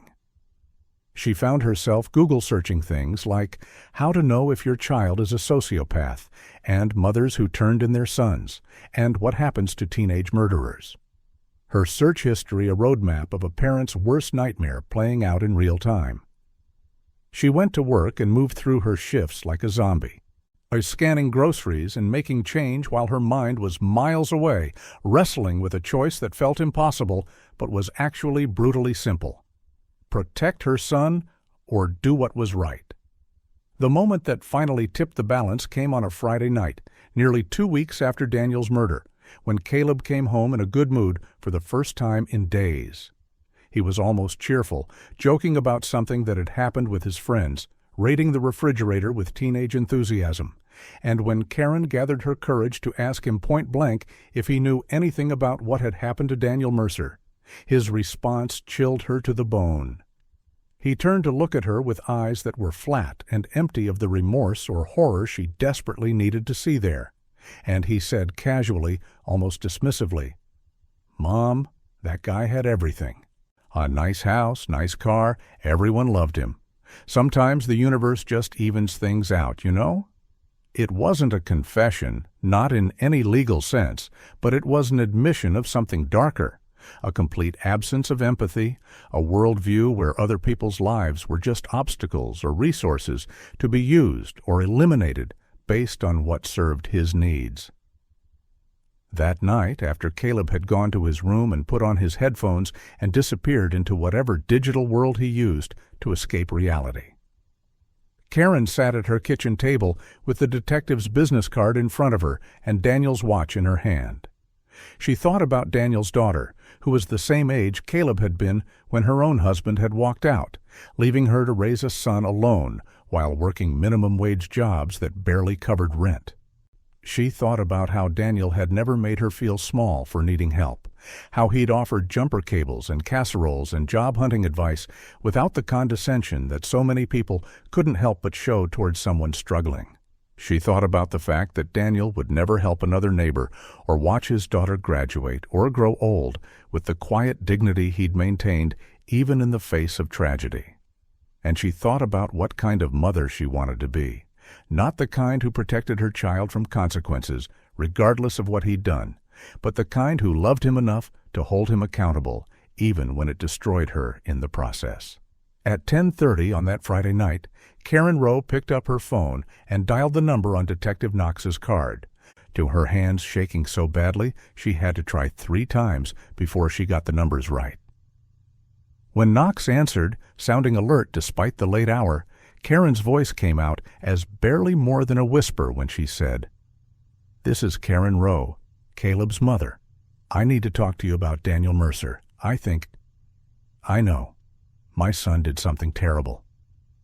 The words felt like they were being ripped out of her chest, taking pieces of her heart with them, but once she started talking, she couldn't stop.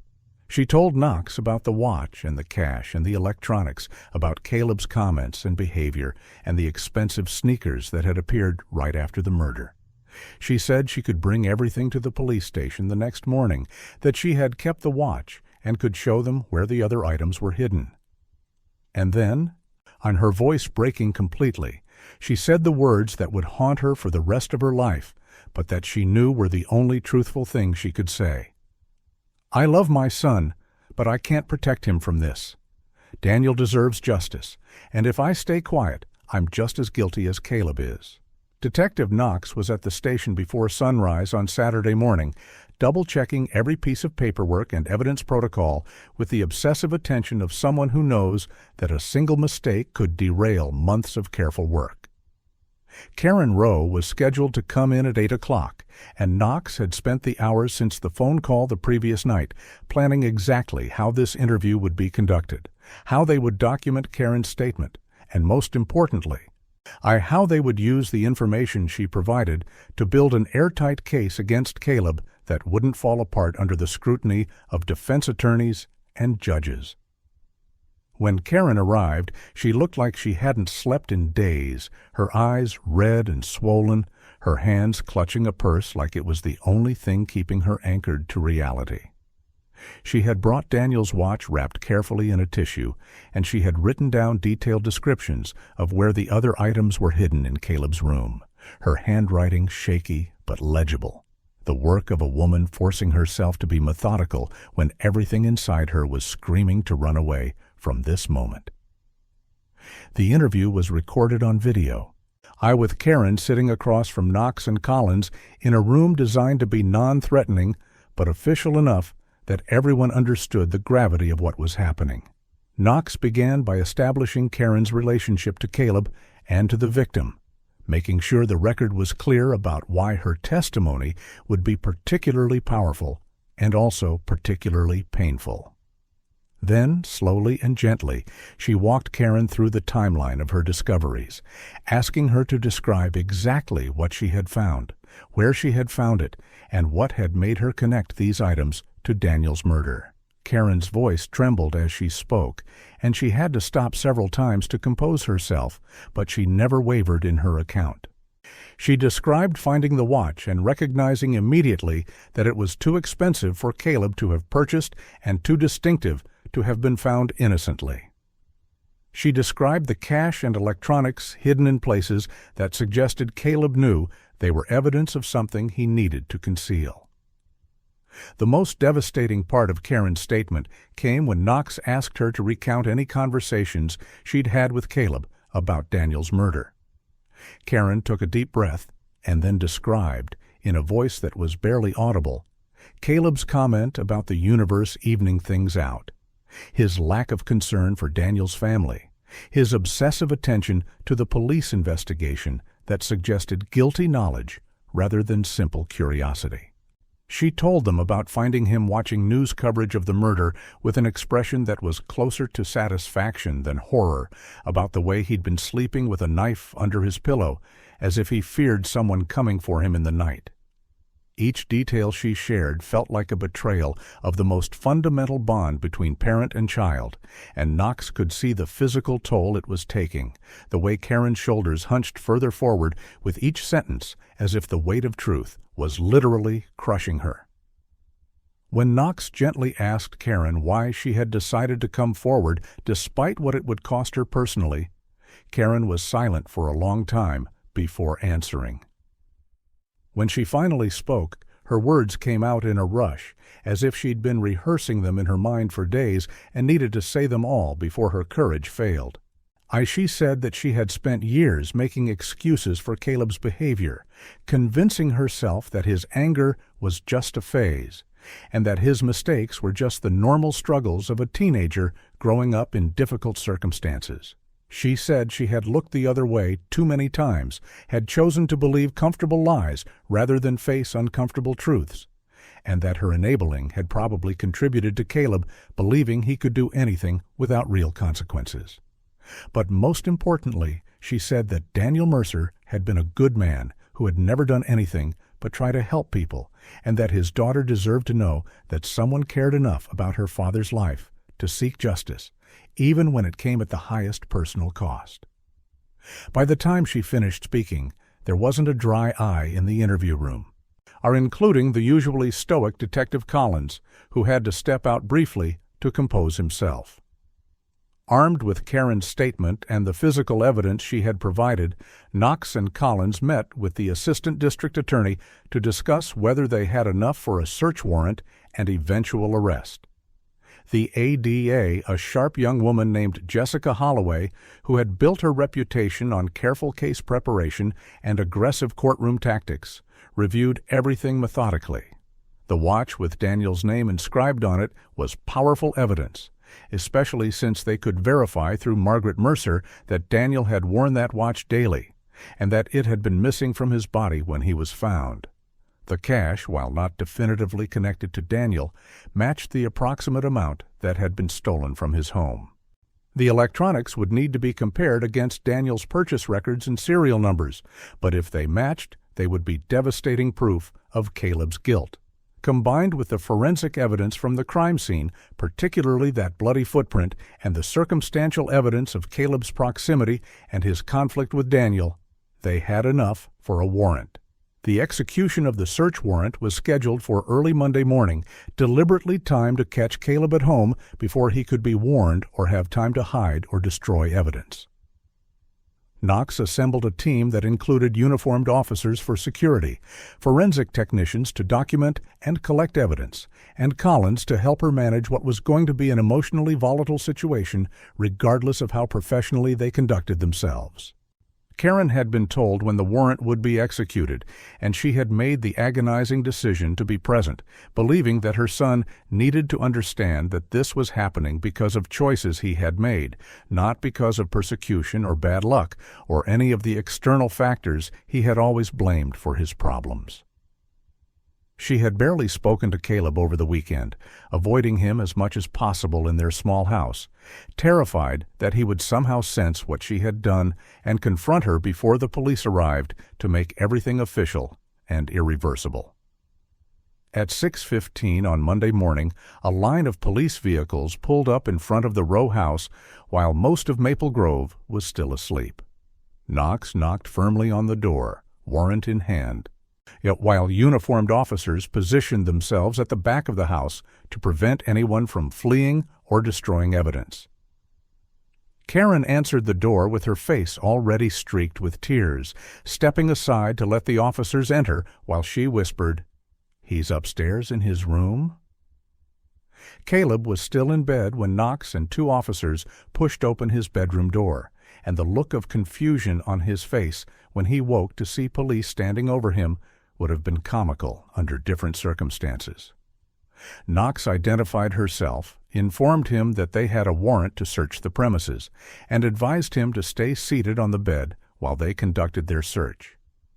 His confusion transformed almost instantly into anger, and he started to protest, saying they had no right and this was harassment, and he was going to sue them for violating his rights, all the bravado of someone who still believed he could talk his way out of consequences.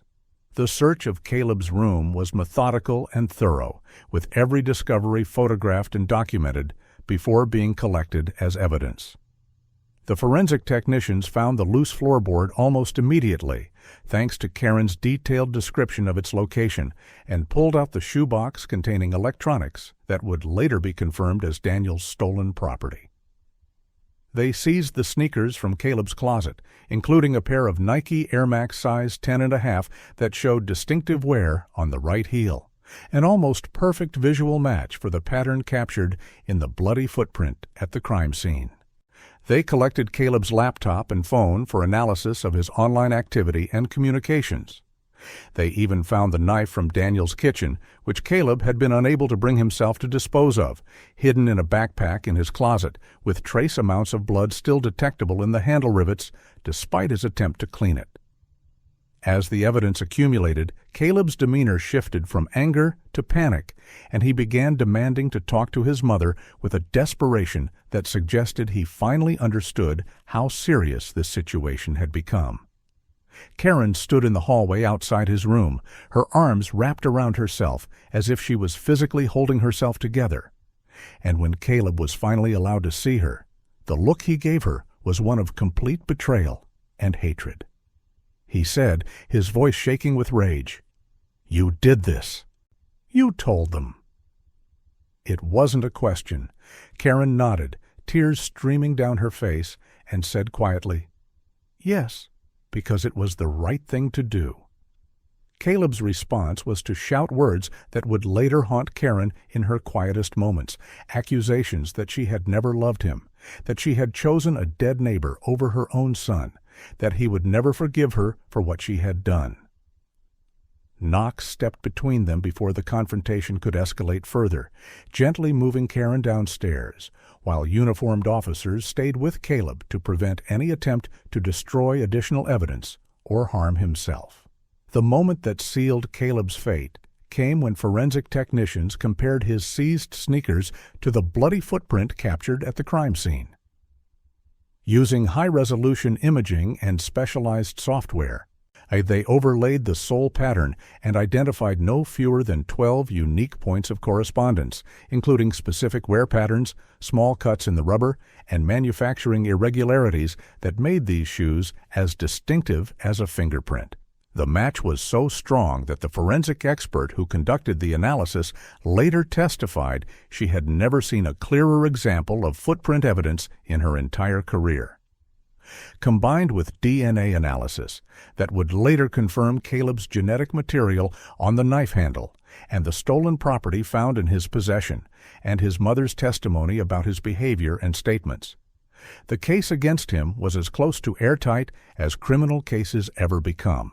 There would be no plea bargain, no reduced charges in exchange for a confession, no easy way out for a teenager who had believed his age and his cleverness would protect him from the full weight of justice. At 8:30 that morning, after all the evidence had been collected and documented, Detective Knox formally arrested Caleb Rowe for the murder of Daniel Mercer. She read him his Miranda rights while he sat on his bed, his wrists already in handcuffs, his face cycling through expressions of disbelief and rage, and finally something that might have been fear. He was transported to the county jail for processing, still wearing the sweatpants and t-shirt he'd been sleeping in when police had awakened him, still insisting that this was all a mistake and that they would be sorry when his lawyer got him out. But as the patrol car pulled away from Maple Grove Drive, on driving past Daniel Mercer's house where yellow crime scene tape still fluttered in the morning breeze, Caleb finally seemed to understand that the comfortable fiction he'd been living in was over. His mother hadn't appeared at the door to wave goodbye or offer any final words of support. The neighbors who had gathered to watch the arrest didn't look sympathetic or shocked. They looked satisfied, like justice was finally being served. And as the car turned the corner and his neighborhood disappeared from view, Caleb Rowe realized for the first time in his life that he had made choices he couldn't talk or charm or lie his way out of, and that the consequences he'd always managed to avoid were finally catching up with a finality that even he couldn't deny. The county juvenile detention center where Caleb was initially held was a stark contrast to the bedroom he'd occupied just hours earlier, all concrete and metal and the constant background noise of other incarcerated teenagers whose poor choices had led them to the same institutional purgatory. He was processed with bureaucratic efficiency, photographed front and side, fingerprinted, stripped of his personal belongings, and issued a uniform that erased any remaining trace of individuality or the carefully cultivated image he'd presented to the world. The intake officer who conducted his initial assessment noted that Caleb was alternately belligerent and withdrawn. In refusing to answer most questions beyond the bare minimum required, his jaw clenched so tightly the officer worried he might crack his own teeth. When asked if he had any immediate safety concerns or if he felt like harming himself, Caleb had laughed bitterly and said, "The only person I want to hurt is the one who put me here," a comment that was immediately documented and would later be referenced in arguments about his lack of remorse and continued danger to others. The question of whether Caleb would be tried as a juvenile or transferred to adult court dominated the early legal proceedings, and it was a question with profound implications for his future.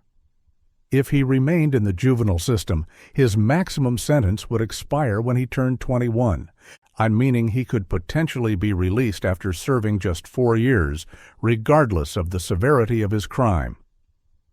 If he was transferred to adult court, he faced the possibility of life in prison, decades behind bars that would consume his entire youth and middle age and potentially his old age as well. The prosecution, led by Assistant District Attorney Jessica Holloway, filed a motion for transfer within 48 hours of Caleb's arrest, arguing that the premeditated nature of the crime, the lack of remorse demonstrated by the defendant, and the need for community safety all warranted treating him as an adult despite his age. The defense, headed by Public Defender Laura Pike, who had been assigned to Caleb's case due to his family's inability to afford private counsel, filed a vigorous opposition arguing that 17-year-olds have incomplete brain development and reduced capacity for impulse control, and that the juvenile justice system was specifically designed to rehabilitate rather than simply punish young offenders. The transfer hearing took place 3 weeks after Caleb's arrest in a courtroom that was packed with media, community members, and Daniel Mercer's family, all watching to see whether justice would be served or whether they believed the system would fail by treating a murderer as merely a troubled child.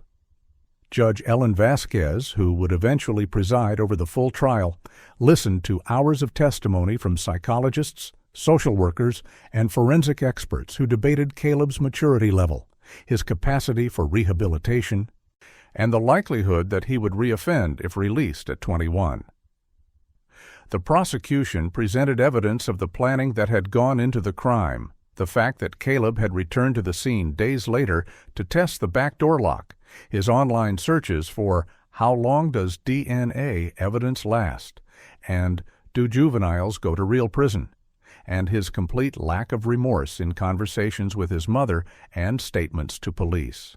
The defense countered with testimony about Caleb's difficult upbringing, his father's abandonment, his family's poverty, and expert testimony suggesting that with intensive therapy and appropriate interventions, even serious juvenile offenders could be successfully rehabilitated. Judge Vasquez's decision, delivered after 2 days of testimony and a weekend of deliberation, was delivered in a tone that left no doubt about her reasoning.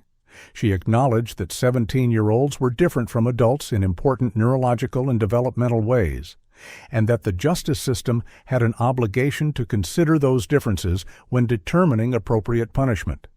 However, she noted that those differences did not absolve young offenders of responsibility for their actions, particularly when those actions involved careful planning, execution, and subsequent attempts at concealment that demonstrated sophisticated understanding of wrongdoing.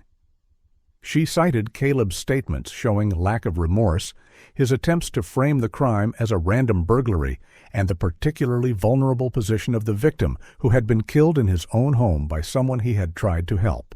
Her ruling transferred Caleb to adult court for prosecution, meaning he would face the same charges and potential sentences as any adult defendant.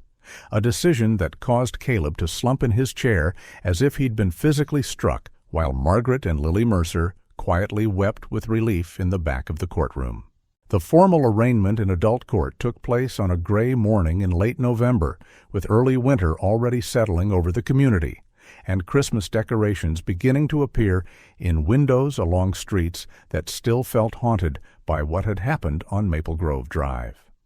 Caleb entered the courtroom in an orange jumpsuit, his wrists and ankles shackled, his hair longer now, and his face bearing the hollow look of someone who had spent weeks in custody, beginning to understand that this wasn't temporary. The charges were read aloud with formal precision: murder in the first degree, felony murder during the commission of a burglary, aggravated burglary, and theft, each count carrying potential decades of imprisonment that added up to a possible life sentence.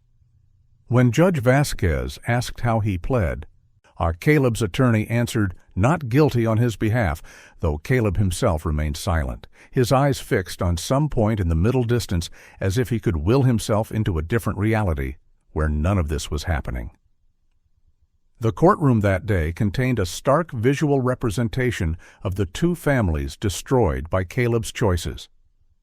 On one side sat Margaret Mercer with her granddaughter Lily, both dressed in black, surrounded by friends and extended family who had traveled to show support, and witness the beginning of what they hoped would be justice for Daniel.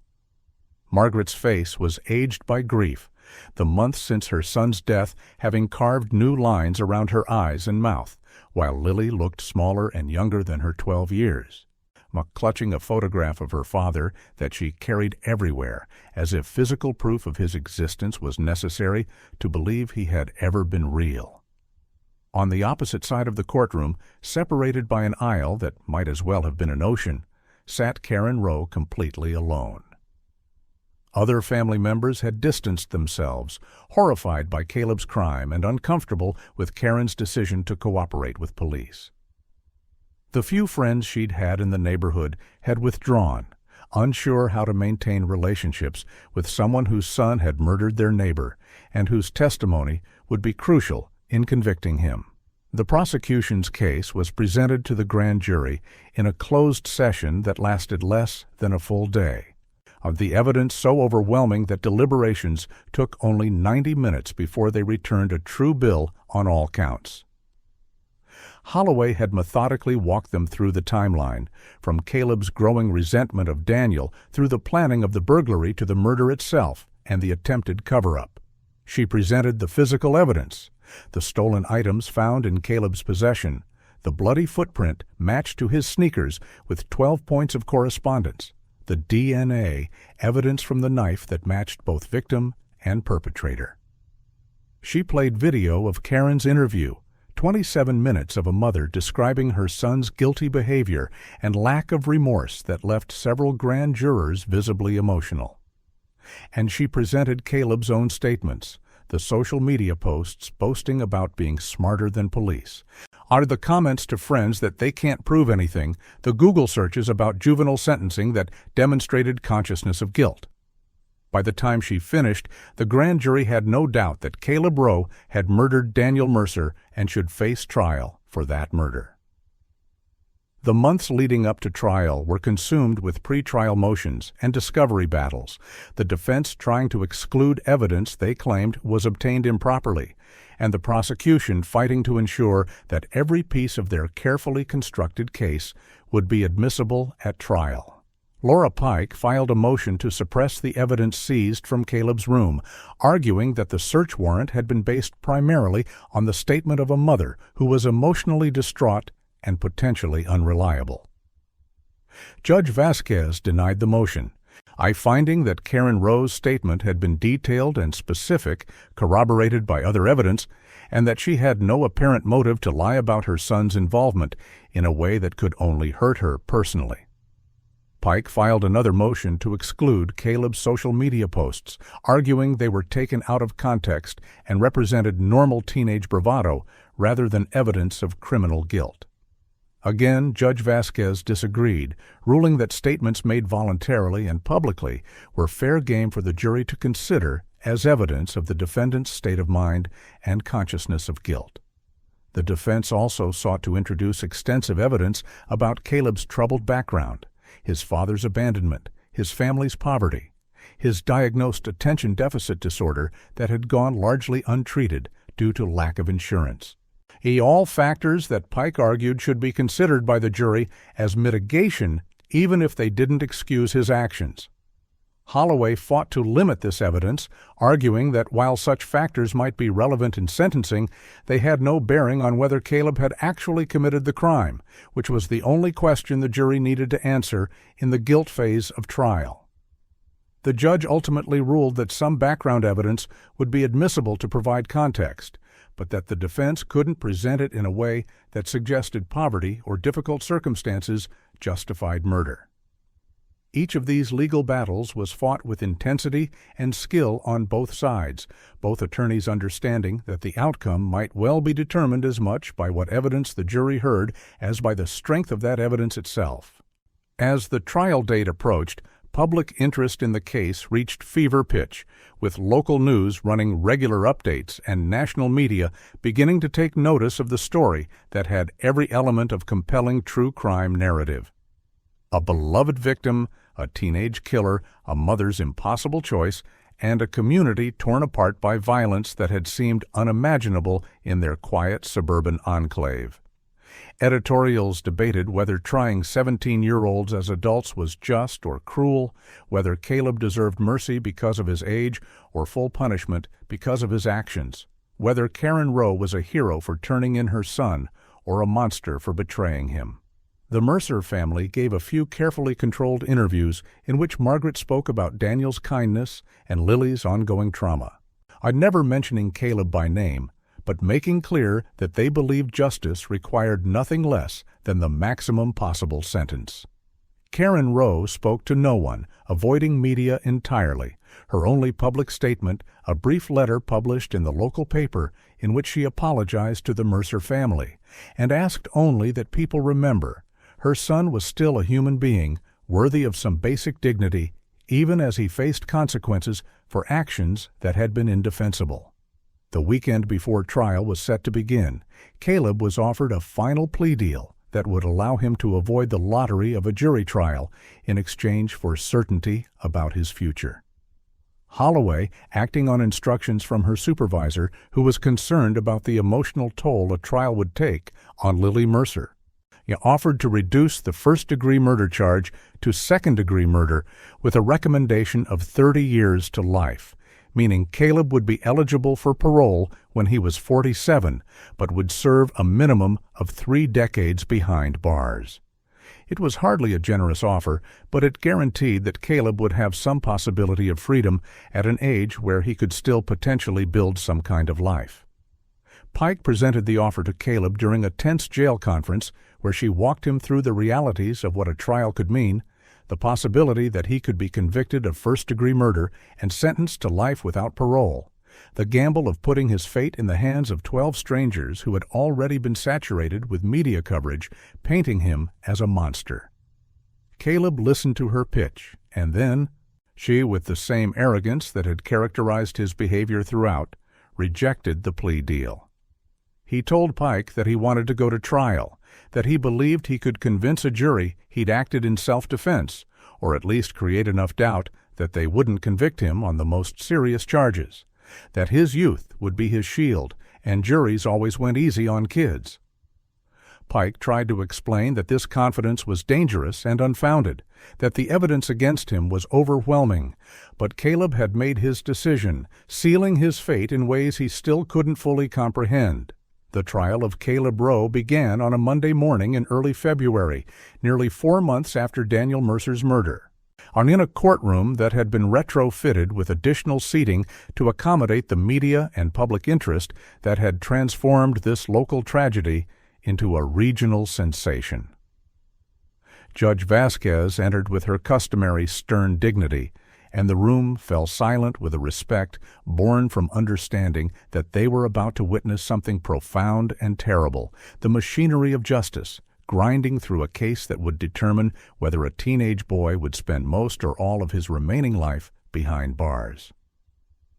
The jury that had been selected after 2 weeks of voir dire filed in looking appropriately serious, 12 people ranging in age from mid-20s to late 60s, a mix of races and backgrounds and life experiences that the attorneys on both sides had fought over with the intensity of chess masters planning moves several steps ahead. They would become the most important audience Caleb Rowe would ever face, 12 strangers whose collective judgment would matter more than any opinion he'd ever encountered. Opening statements laid out the competing narratives that would drive the next 3 weeks of testimony and argument. Jessica Holloway rose first, her charcoal suit and pulled-back hair projecting competence and seriousness, her voice measured and clear as she told the jury exactly what the evidence would show. She described Daniel Mercer's life and character, painting him as an everyman hero whose only crime had been trying to help a troubled neighbor, whose kindness had been repaid with violence. She walked through the timeline of October 17th, describing Caleb's premeditation, his careful planning, to his decision to arm himself with a knife and break into Daniel's home with the intention of stealing from someone who had only shown him generosity. She explained how the confrontation had occurred not near the back door where a surprised burglar might have panicked, but deep inside the house where Caleb had been rifling through drawers and collecting valuables. How the forensic evidence showed Daniel had been approaching with hands raised in peace when he was stabbed with enough force to pierce his liver and cause him to bleed out on his own living room floor. She described the attempted cover-up, the stolen items hidden beneath floorboards, the lies told to police, and finally, the mother who loved her son enough to choose truth over comfortable denial. Laura Pike's opening was necessarily more challenging. He required to acknowledge facts that couldn't be denied while trying to reframe them in a way that might generate sympathy, or at least understanding. She didn't claim Caleb was innocent of causing Daniel's death. That fiction would have been impossible to maintain given the evidence. Instead, she built a narrative around youth and impulse and terrible mistakes made by a brain not fully developed, and a boy raised in circumstances that had given him few tools for managing anger or stress, or the humiliation of being confronted by a neighbor he'd wronged. She described Caleb's difficult childhood, his father's abandonment, his mother's struggle to keep them housed and fed, while working jobs that left her exhausted and unavailable for the kind of active parenting every teenager needs. She suggested that when Daniel confronted Caleb in that dark house, both of them surprised and scared. Split-second decisions made in panic had led to tragedy that neither of them wanted. She emphasized repeatedly that Caleb was 17, barely more than a child, and that the law recognized adolescents as different from adults in their culpability and their capacity for rehabilitation. She asked the jury to consider not just what had happened on that terrible night, but who Caleb was and whether destroying his entire life served any purpose beyond revenge. The prosecution's case unfolded over 8 days with the methodical precision of a prosecutor who knew she held winning cards and needed only to play them correctly. Holloway called the medical examiner first, who described Daniel's wound with clinical detachment that made it somehow more horrifying, explaining how the upward trajectory and depth of penetration indicated significant force applied with intention rather than a wild defensive gesture. The crime scene technicians testified about the physical evidence collected, projecting large photographs on screens that made the jury flinch. Daniel's body surrounded by blood, the shattered coffee mug, the rifled drawers, and most damningly, that perfect partial footprint preserved in blood like a signature the killer had left without knowing. The forensic footwear analyst provided testimony that was devastating in its certainty, showing the jury side-by-side comparisons of the bloody print and Caleb's seized sneaker that matched in 12 distinct points, explaining that the probability of those matches occurring by chance was essentially zero, that this was Caleb Rowe's shoe, and it had been in Daniel Mercer's blood on the night he died. The testimony that hit hardest came from Daniel's family, carefully orchestrated by Holloway to humanize the victim beyond the clinical descriptions of wounds and evidence. Margaret Mercer took the stand looking fragile but determined, describing her son's character, his devotion to his daughter, his kindness to neighbors and strangers alike, the phone calls they'd shared in the days before his death when he'd sounded happy and healthy, and had no idea his time was measured in hours.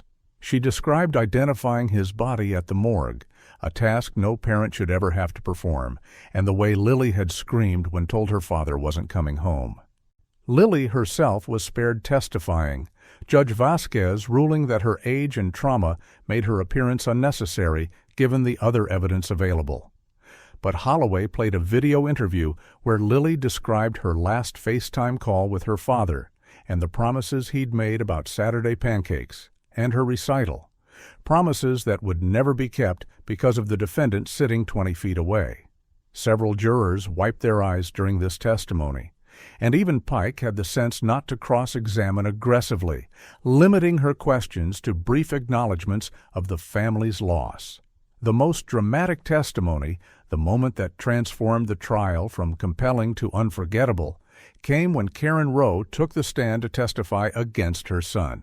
The courtroom was packed beyond capacity, with people standing in the back and lining the hallway outside, all wanting to witness the moment when maternal love collided with moral obligation. Karen walked to the witness stand with her head down, refusing to look at Caleb, even when he whispered, "Mom," loudly enough that she had to have heard. She was sworn in with a hand that trembled visibly, and when Holloway began asking questions, her voice was so quiet the judge had to ask her twice to speak up so the court reporter could hear. Over the next 90 minutes, Karen described finding the watch with Daniel's name inscribed on it, the cash and electronics hidden in places that proved Caleb knew they were stolen, the conversations where he'd shown no remorse, and the comments suggesting he'd felt justified in what he'd done. As she described confronting him and seeing in his eyes something cold and empty where maternal instinct told her warmth and remorse should be. Pike's cross-examination of Karen was a delicate operation, needing to undermine her testimony without appearing to attack a grieving mother who had already sacrificed everything.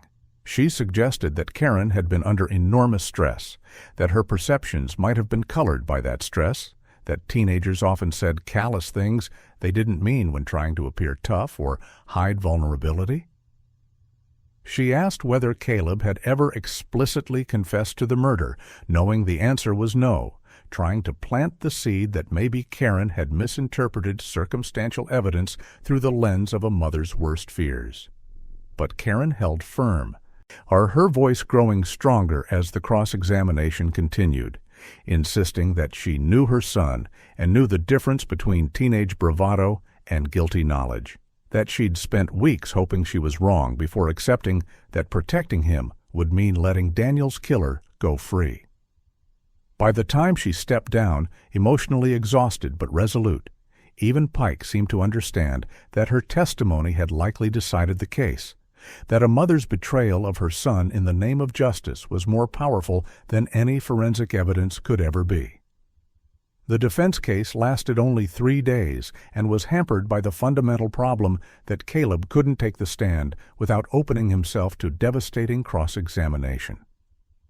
Pike called a psychologist who testified about adolescent brain development, explaining that the prefrontal cortex responsible for impulse control and long-term consequence assessment isn't fully developed until the mid-20s, that 17-year-olds literally think differently than adults in ways that affect their decision-making. She called a social worker who described the effects of poverty and trauma on child development, the ways that growing up in financial instability with an absent father and overwhelmed mother could create behavioral problems that weren't simply moral failures, but predictable responses to adverse childhood experiences. She called Caleb's high school guidance counselor, who testified reluctantly that while Caleb had been troubled, he'd never been violent in school, and that with appropriate interventions, she believed he could have been redirected toward better choices. And it was all true and all sympathetic, but it couldn't change the fundamental facts of what Caleb had done or the overwhelming evidence that he'd done it with planning and purpose rather than adolescent impulsiveness.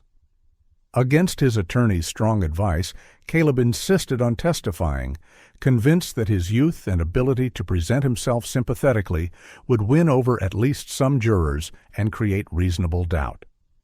It was a catastrophic miscalculation that would seal his fate more certainly than any other single decision in the trial. Under Pike's direct examination, he performed adequately, describing his difficult childhood and his resentment of Daniel in terms that were meant to sound like explanation rather than justification, claiming that he'd only intended to take a few things to sell for money his family desperately needed, and that he'd never meant for anyone to get hurt. He cried when describing the moment of the stabbing, insisting that Daniel had lunged at him, and he'd reacted instinctively in fear, that everything after was panic rather than calculated cover-up. Some jurors looked sympathetic during this testimony, and for a moment it seemed possible that Pike's strategy might work, that Caleb's youth and apparent remorse might create enough doubt to result in conviction on lesser charges. But then Jessica Holloway rose for cross-examination, and the carefully constructed facade Caleb had maintained shattered under questioning that was surgical in its precision.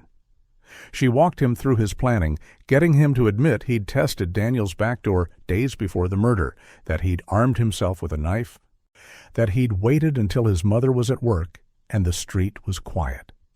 She confronted him with his social media posts, boasting about being smarter than the police, asking him to explain how those posts reflected genuine remorse or fear.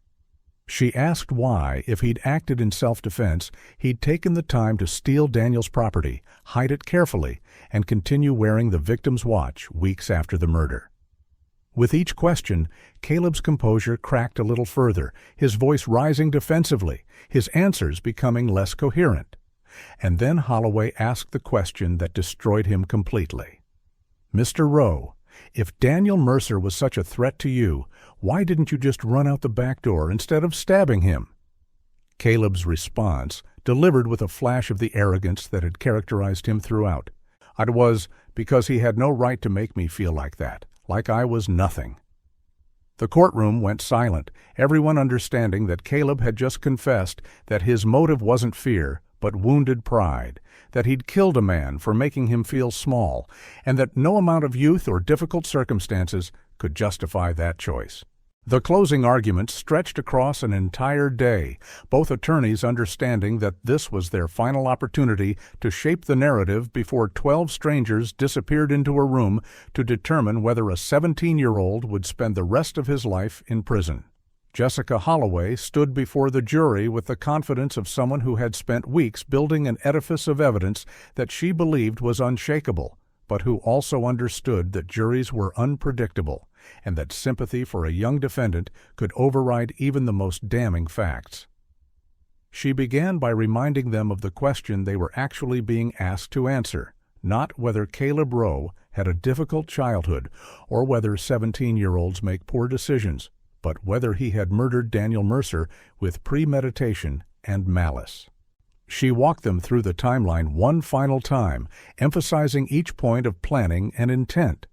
The testing of the back door lock days before the crime, the decision to bring a knife, the waiting until his mother was gone and the street was dark, the careful selection of valuable items to steal before the confrontation even occurred. Holloway's voice grew more passionate as she discussed the moment of the murder itself, describing how Daniel had approached with his hands raised in peace, trying to de-escalate a situation with a troubled kid he'd tried to help, only to be stabbed with enough force to penetrate his liver and cause him to bleed out on his own floor. She reminded the jury of the medical examiner's testimony about the upward angle of the wound, the force required, the fact that this was not a wild defensive slash but a deliberate thrust aimed to cause maximum damage. She pointed at Caleb sitting at the defense table and asked the jury to remember his own words under cross-examination, his admission that he'd stabbed Daniel not because he feared for his life, but because Daniel had made him feel like nothing. An admission that revealed the true motive was wounded pride and resentment, rather than any legitimate self-defense. She reminded them that after killing Daniel, Caleb had shown no remorse, had instead hidden the stolen property, worn the victim's watch, posted arrogant messages online, and told his own mother that the universe had simply evened things out, as if a good man's life had no more value than the material possessions Caleb had coveted. When the most powerful moment of Holloway's closing came when she addressed the elephant in the room, the fact that Caleb was 17, and that some jurors might be struggling with the idea of sending someone so young to prison for life. She acknowledged that age mattered, that 17-year-olds were different from 30-year-olds in important ways, that their brains were still developing, and their capacity for impulse control was limited by biology. But she argued that those differences didn't mean 17-year-olds couldn't understand that murder was wrong, that stealing from neighbors was wrong, that stabbing someone who caught you in the act was wrong. She pointed out that Caleb had shown sophisticated planning ability in testing the lock, in waiting for the right opportunity, in hiding evidence afterward, all behaviors that demonstrated he understood exactly what he was doing and why it needed to be concealed. She reminded them that the law allowed for trying juveniles as adults precisely because some crimes were so serious and some young offenders so dangerous that community safety required holding them fully accountable regardless of their age. and she ended by asking them to consider what message they would send if they convicted Caleb of lesser charges, or showed him mercy he had never shown Daniel Mercer. That youth was a license to commit violence, that difficult circumstances excused murder, that a mother's tears and a defendant's age mattered more than a victim's life. Laura Pike's closing argument was a harder task. Required to acknowledge facts that couldn't be disputed while asking the jury to see past those facts to a larger truth about youth and redemption and proportional punishment. She began by agreeing with Holloway that what had happened to Daniel Mercer was a tragedy, that a good man had lost his life, that his family had been devastated in ways that could never be repaired. But she argued that compounding that tragedy by destroying another life, by taking a 17-year-old and condemning him to die in prison, would not bring Daniel back or serve any purpose beyond vengeance. She walked the jury through Caleb's life, the father who had abandoned him when he was 6, the mother who worked herself to exhaustion trying to provide basic necessities while having no time or energy left for emotional support, the poverty that made him watch neighbors like Daniel enjoy comforts that seemed impossibly out of reach. She described the schools that had documented his struggles but provided little meaningful intervention, the counselors who had noted his anger but never connected him with sustained therapeutic help, the community that had seen him as a problem rather than a child who needed support. Pike acknowledged that Caleb had made terrible choices on October 17th, choices that had resulted in Daniel's death and that deserved serious consequences. But she argued that the question before the jury wasn't whether Caleb deserved to be punished, but whether he deserved to be punished as if he were a fully developed adult rather than an adolescent whose brain and judgment were still forming. She pointed to the expert testimony about prefrontal cortex development, about how 17-year-olds process risk and consequences differently than adults, about how neurological immaturity affects decision-making in ways that should matter when assessing culpability. She reminded them that Caleb had no prior violent offenses, that every expert who had evaluated him agreed he could potentially be rehabilitated with appropriate treatment, that condemning him to life without possibility of meaningful freedom was giving up on the premise that people could change and grow and become better than their worst moments. She asked them to imagine Caleb at 40 or 50, having spent decades in prison, having matured and developed the capacity for genuine remorse and understanding, and whether keeping him locked up at that point served justice or merely satisfied a desire for permanent punishment. The jury instructions took nearly an hour, Judge Vasquez carefully explaining the legal standards they needed to apply, the definitions of first-degree murder versus second-degree versus manslaughter, the elements of each crime that the prosecution needed to prove beyond reasonable doubt. She explained that reasonable doubt didn't mean absolute certainty, but it also didn't mean mere possible doubt, that they needed to be convinced of guilt to the level that they would make important life decisions based on that level of certainty. She instructed them that they could not consider punishment in their deliberations about guilt, that their only question was whether the evidence proved Caleb had committed the crimes charged, and that questions about appropriate sentencing would come later if they returned guilty verdicts.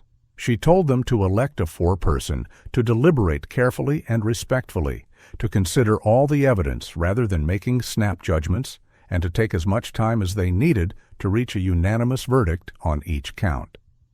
And then, at 4:30 on a Thursday afternoon, the 12 jurors filed out of the courtroom into the deliberation room, carrying with them the weight of a decision that would determine the trajectory of multiple lives. The waiting was excruciating for everyone involved, time stretching out in that peculiar way it does when everything important hangs in balance, and there's nothing to do but sit and think and imagine all the possible futures that might unfold based on 12 strangers' collective judgment. The Mercer family retreated to a victim services room where they could wait in private, Margaret holding Lily close and both of them existing in that liminal space between hope and terror, wanting justice, but also wanting this ordeal to be over so they could begin the impossible work of figuring out how to live in a world without Daniel. Karen Rowe waited alone in the hallway, unable to sit in the courtroom where everyone could stare at her, but also unable to leave the building while her son's fate was being decided. She had brought a book, but couldn't focus on the words, her mind cycling endlessly through everything that had led to this moment, the choices she'd made and failed to make, the signs she'd seen and ignored, the terrible day when she'd decided that loving her son meant holding him accountable rather than protecting him from consequences. Caleb was taken back to the holding cell to wait, the deputies who guarded him maintaining professional distance but not unkindness, understanding that regardless of what he'd done, waiting for a jury verdict was its own form of torture. He sat on the bench with his head in his hands, his bravado finally and completely stripped away, replaced by raw fear of a future that might be measured in decades rather than years. He thought about his mother's testimony, the way she'd looked at him with a combination of love and sorrow that he'd interpreted as betrayal, but was beginning to understand might have been the most difficult act of love she'd ever performed. He thought about Daniel Mercer's face in that final moment, the surprise and sadness in his eyes, and for the first time allowed himself to truly acknowledge that he'd taken a life, ended all the possibilities and dreams and mundane daily experiences that Daniel would never have, left a 12-year-old girl without a father, and an elderly mother without her son. The remorse that came with that acknowledgement felt like drowning, and Caleb found himself crying in a way he hadn't since childhood, great heaving sobs that left him gasping and brought a deputy checking to make sure he wasn't having a medical emergency. The jury deliberated through Thursday evening, breaking at 9 o'clock when Judge Vasquez sent them home with strict instructions not to discuss the case with anyone or consume any media coverage.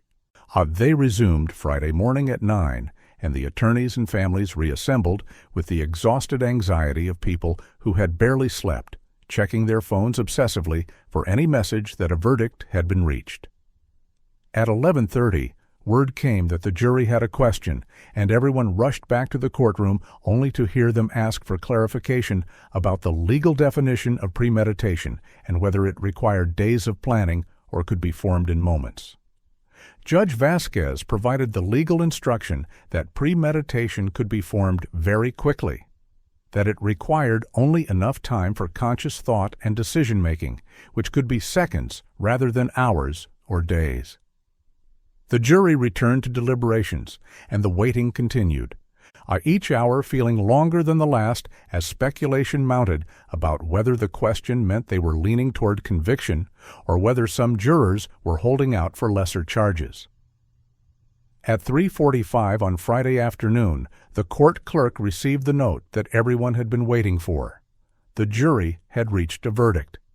The notification went out via text and phone tree, and within 20 minutes the courtroom was packed again, the air thick with tension and anticipation. Caleb was brought in looking pale and exhausted, his orange jumpsuit hanging loose on a frame that had lost weight during months of custody and stress. The Mercer family filed in with linked arms, literally holding each other up, while Karen Rowe slipped into a back row corner and tried to make herself invisible. Judge Vasquez entered, called the court to order, and asked the jury to be brought in. The 12 people who had held Caleb's life in their hands for nearly 24 hours of deliberation filed in looking solemn and tired, none of them making eye contact with the defendant or the families, their faces professionally neutral in the way people's faces become when they've made an enormous decision and aren't yet ready to reveal it. The foreperson, a middle-aged man who worked as an accountant and who had been elected to speak for the group, stood when Judge Vasquez asked if they had reached a verdict. He confirmed that they had reached unanimous decisions on all counts. The clerk accepted the verdict forms and passed them to Judge Vasquez, who reviewed them briefly with an expression that revealed nothing before handing them back to the clerk to be read aloud. The courtroom was so silent that the heating system's hum seemed loud, every person holding their breath as the clerk prepared to speak words that would echo through multiple lives forever. On the count of murder in the first degree, the jury found the defendant Caleb Rowe guilty. The word guilty seemed to hang in the air, and before its full meaning could settle, the clerk continued. On the count of felony murder during commission of a burglary, guilty. On the count of aggravated burglary, guilty. On the count of theft, guilty.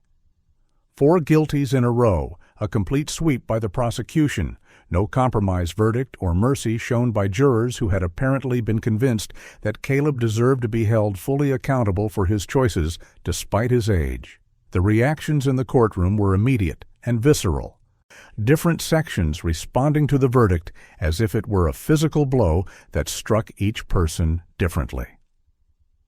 Margaret Mercer collapsed against the shoulder of the person next to her, her body shaking with sobs that were equal parts relief and ongoing grief. The verdict providing justice but not restoration, accountability but not resurrection. Lily cried quietly, clutching the photograph of her father that she'd brought to court every day, whispering something to his image that no one else could hear. Karen Rowe made a sound that was something between a gasp and a moan, her worst fears confirmed, her son now officially a convicted murderer facing the possibility of never experiencing freedom again. And Caleb himself, sitting at the defense table with his attorney's hand on his shoulder, seemed to simply shut down.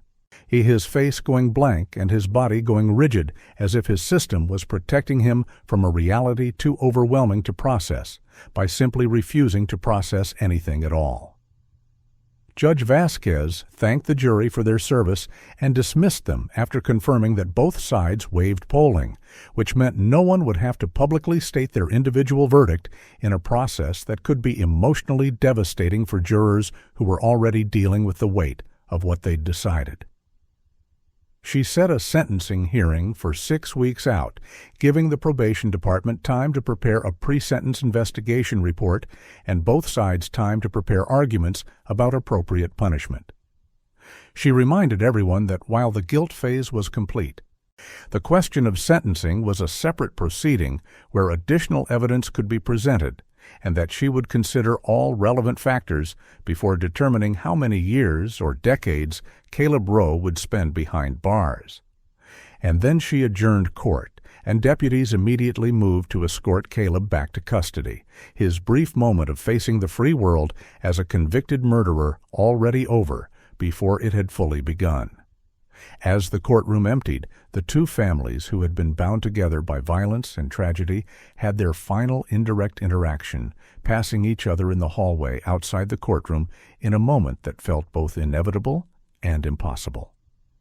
Margaret and Lily were surrounded by supporters and victim advocates, on their faces showing the complicated emotions of people who had gotten justice but lost everything that mattered more than justice. Karen walked alone in the opposite direction, her head down and her shoulders hunched, looking like she had aged a decade in the months since her son's arrest. For just a moment as they passed, Margaret looked at Karen with an expression that was impossible to read, something that might have been anger or pity or exhausted recognition that they were both mothers who had lost their sons, just in different ways. Karen met her eyes briefly and mouthed 2 words, "I'm sorry." Margaret nodded almost imperceptibly, an acknowledgment rather than forgiveness, and then both women continued in their separate directions down a hallway that represented the diverging paths their lives would now take. Are forever connected by tragedy, but separated by the unbridgeable divide between victim and perpetrator, between the family who lost someone to murder and the family who produced a murderer. The 6 weeks between verdict and sentencing passed with a strange suspended quality. The outcome determined, but not yet finalized. Caleb's future decided in broad strokes, but not yet detailed in the specific terms of years and decades that would define his remaining life. He remained in county jail during this period, his status now that of a convicted felon awaiting sentencing rather than a defendant, presumed innocent until proven guilty. The change in status brought subtle shifts in how he was treated. Guards less deferential, other inmates either avoiding him because murder convictions carried their own social dynamics even in jail, or seeking him out precisely because of his crime, the violent charges giving him a reputation he had never wanted and didn't know how to handle. He spent most of his time alone in his cell, staring at the concrete ceiling and replaying the trial in his mind, searching for the moment when everything had gone irretrievably wrong, and realizing there was no single moment, but rather a long chain of choices that had led inexorably to this ending. The pre-sentence investigation report prepared by the probation department was a thick document that attempted to reduce Caleb's entire life to relevant facts that would help Judge Vasquez determine appropriate punishment. It detailed his family history, his father's abandonment, and his mother's struggles, the poverty that had defined his childhood, and the lack of stability that had characterized his home life. It reviewed his educational history, the declining grades, and increasing behavioral problems, the teachers who had noted his intelligence alongside his anger, the missed opportunities for intervention that might have redirected his path before it led to violence. It documented his lack of prior serious criminal history, noting that while he'd been suspected of various thefts and had shown concerning behavioral patterns, he had never been formally convicted of a violent crime before murdering Daniel Mercer. The report included psychological evaluations suggesting that Caleb showed traits consistent with antisocial personality disorder, though the evaluating psychologist had noted that such diagnoses were difficult to make definitively in adolescents whose personalities were still forming. Most significantly, the pre-sentence report included a victim impact section where the Mercer family had been invited to describe how Daniel's murder had affected their lives, and the statements they provided were devastating in their simple honesty.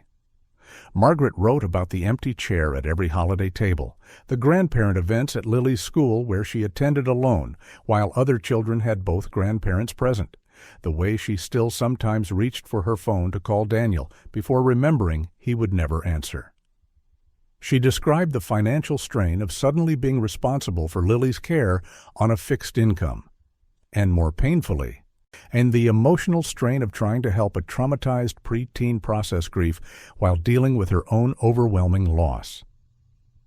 She wrote that she tried not to hate Caleb Rowe because hate was a poison that would only hurt her, but that she would never forgive him for taking her son, and that she believed the only appropriate sentence was one that ensured he would never have the opportunity to hurt another family the way he had hurt theirs. Lily's statement was shorter, but somehow more heartbreaking for being written in the uncertain handwriting and simple vocabulary of a 12-year-old trying to express feelings she didn't have the life experience to fully articulate. She wrote about missing her dad at soccer games and school performances, about the nightmares she still had, where she came home to find him on the floor, and about being afraid of neighbors and dark nights and loud noises because violence had proven to be real rather than something that only happened in movies or to other people. She wrote that she didn't understand why Caleb had killed her dad when her dad had only tried to help people, and that she wished he could feel what she felt so he would understand what he had taken away. She ended by saying that she hoped he had to stay in prison forever because if he got out, he might hurt someone else's dad, and she didn't want any other kid to feel the way she felt. The statement was read into the record during the sentencing hearing, and there wasn't a dry eye in the courtroom by the time it was finished. I even hardened court personnel who thought they'd seen everything finding themselves affected by a child's simple articulation of irreplaceable loss. The sentencing hearing itself took place on a Monday morning in late March, spring beginning to assert itself outside.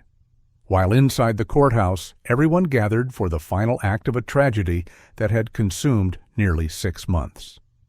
The courtroom was again packed, though the media presence had diminished somewhat now that the dramatic verdict was already old news, and this was merely the administrative task of assigning numbers to punishment.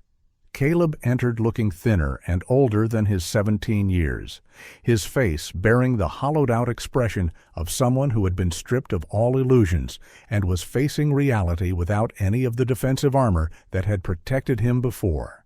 when he was dressed in a button-down shirt and khakis that his mother had brought for him, an attempt to look presentable and remorseful that was somewhat undermined by the visible shackles at his wrists and ankles that marked him as dangerous and requiring restraint. Laura Pike spoke first on Caleb's behalf, presenting mitigation evidence that the judge was now permitted to consider, even though it had been largely excluded during the guilt phase of trial. She called a neuropsychologist who testified again about adolescent brain development, emphasizing that Caleb's prefrontal cortex was still years away from full maturity, and that this biological fact should matter when assessing his moral culpability and his capacity for rehabilitation. She called a social worker who had evaluated Caleb in jail and reported that he had shown signs of developing genuine remorse, as the reality of what he'd done had penetrated his defensive denial, that he'd been attending voluntary therapy sessions and had expressed desire to eventually make some form of amends, even though nothing could undo the harm he'd caused. She presented letters from Caleb's former teachers who, despite his behavioral problems, had seen potential in him and believed that with appropriate structure and therapeutic intervention over many years, he might still become someone capable of contributing positively to society. Pike's most powerful argument centered on the question of hope and redemption, concepts that she argued were particularly important when sentencing a juvenile, even one being punished as an adult. She acknowledged that Caleb deserved serious punishment, that Daniel's life had value, and his death demanded accountability in the form of decades of incarceration. But she argued that a sentence of life without possibility of parole, which was one option available to the court, would be a statement that Caleb at 17 was irredeemable, that nothing he could do or become over the next 50 or 60 years would matter, because he would die in prison regardless. She pointed to recent Supreme Court precedent suggesting that such absolute sentences for juveniles were constitutionally problematic, that the law recognized something fundamentally different about condemning a teenager to die in prison versus sentencing an adult to the same fate. She asked Judge Vasquez to impose a lengthy sentence that would punish Caleb and protect society for decades, but that would also preserve some possibility, however distant, that if he demonstrated genuine rehabilitation over 30 or 40 years, he might eventually have a chance at supervised freedom in his middle age. Jessica Holloway's response was forceful and uncompromising, arguing that while Caleb's age was a relevant consideration, it could not be used as a shield to avoid appropriate consequences for a crime that had been planned and executed with sophistication that belied his years. She reminded Judge Vasquez of the evidence of premeditation, the testing of the lock, the waiting for the right opportunity, the arming himself with a knife, the careful hiding of evidence afterward. She emphasized Caleb's own testimony, where he'd admitted his motive was feeling disrespected rather than any legitimate self-defense, and his statement to his mother that the universe had simply evened things out, showing a worldview where other people's lives had no intrinsic value beyond what they could provide or how they made him feel. She argued that the capacity for such coldness at 17 suggested personality patterns that were unlikely to change significantly, even with decades of therapy, and that community safety required a sentence that ensured Caleb would never again have the opportunity to harm others. Holloway also pushed back against the defense's framing of hope and redemption as primary considerations in sentencing. She argued that hope was important, but that Daniel Mercer's hope for watching his daughter grow up, for eventually becoming a grandfather, for continuing to help neighbors and build relationships and experience the ordinary joys of human existence, all that hope had been extinguished by Caleb's choices. She noted that Lily would never have hope of her father attending her high school graduation or walking her down the aisle at her wedding or meeting her future children, that Margaret would never have hope of growing old with her son and grandchildren together. Holloway argued that focusing on Caleb's hope for eventual freedom was asking the wrong question, that the appropriate focus was on justice for Daniel and his family, and justice in a case of calculated, intentional murder required a sentence that matched the permanence of the harm that had been inflicted. She asked Judge Vasquez to sentence Caleb to life in prison with the possibility of parole only after 40 years, a sentence that would make him 57 before he could even be considered for release, ensuring that the majority of his life would be spent accounting for the crime he'd committed. Before imposing sentence, Judge Vasquez invited Caleb to make a statement if he wished, the final opportunity for him to address the court and the victims and to demonstrate whatever remorse or understanding he had developed during the months since his arrest. Caleb stood slowly, his shackles rattling softly in the silent courtroom, and for a long moment seemed unable to speak, his mouth opening and closing without sound emerging.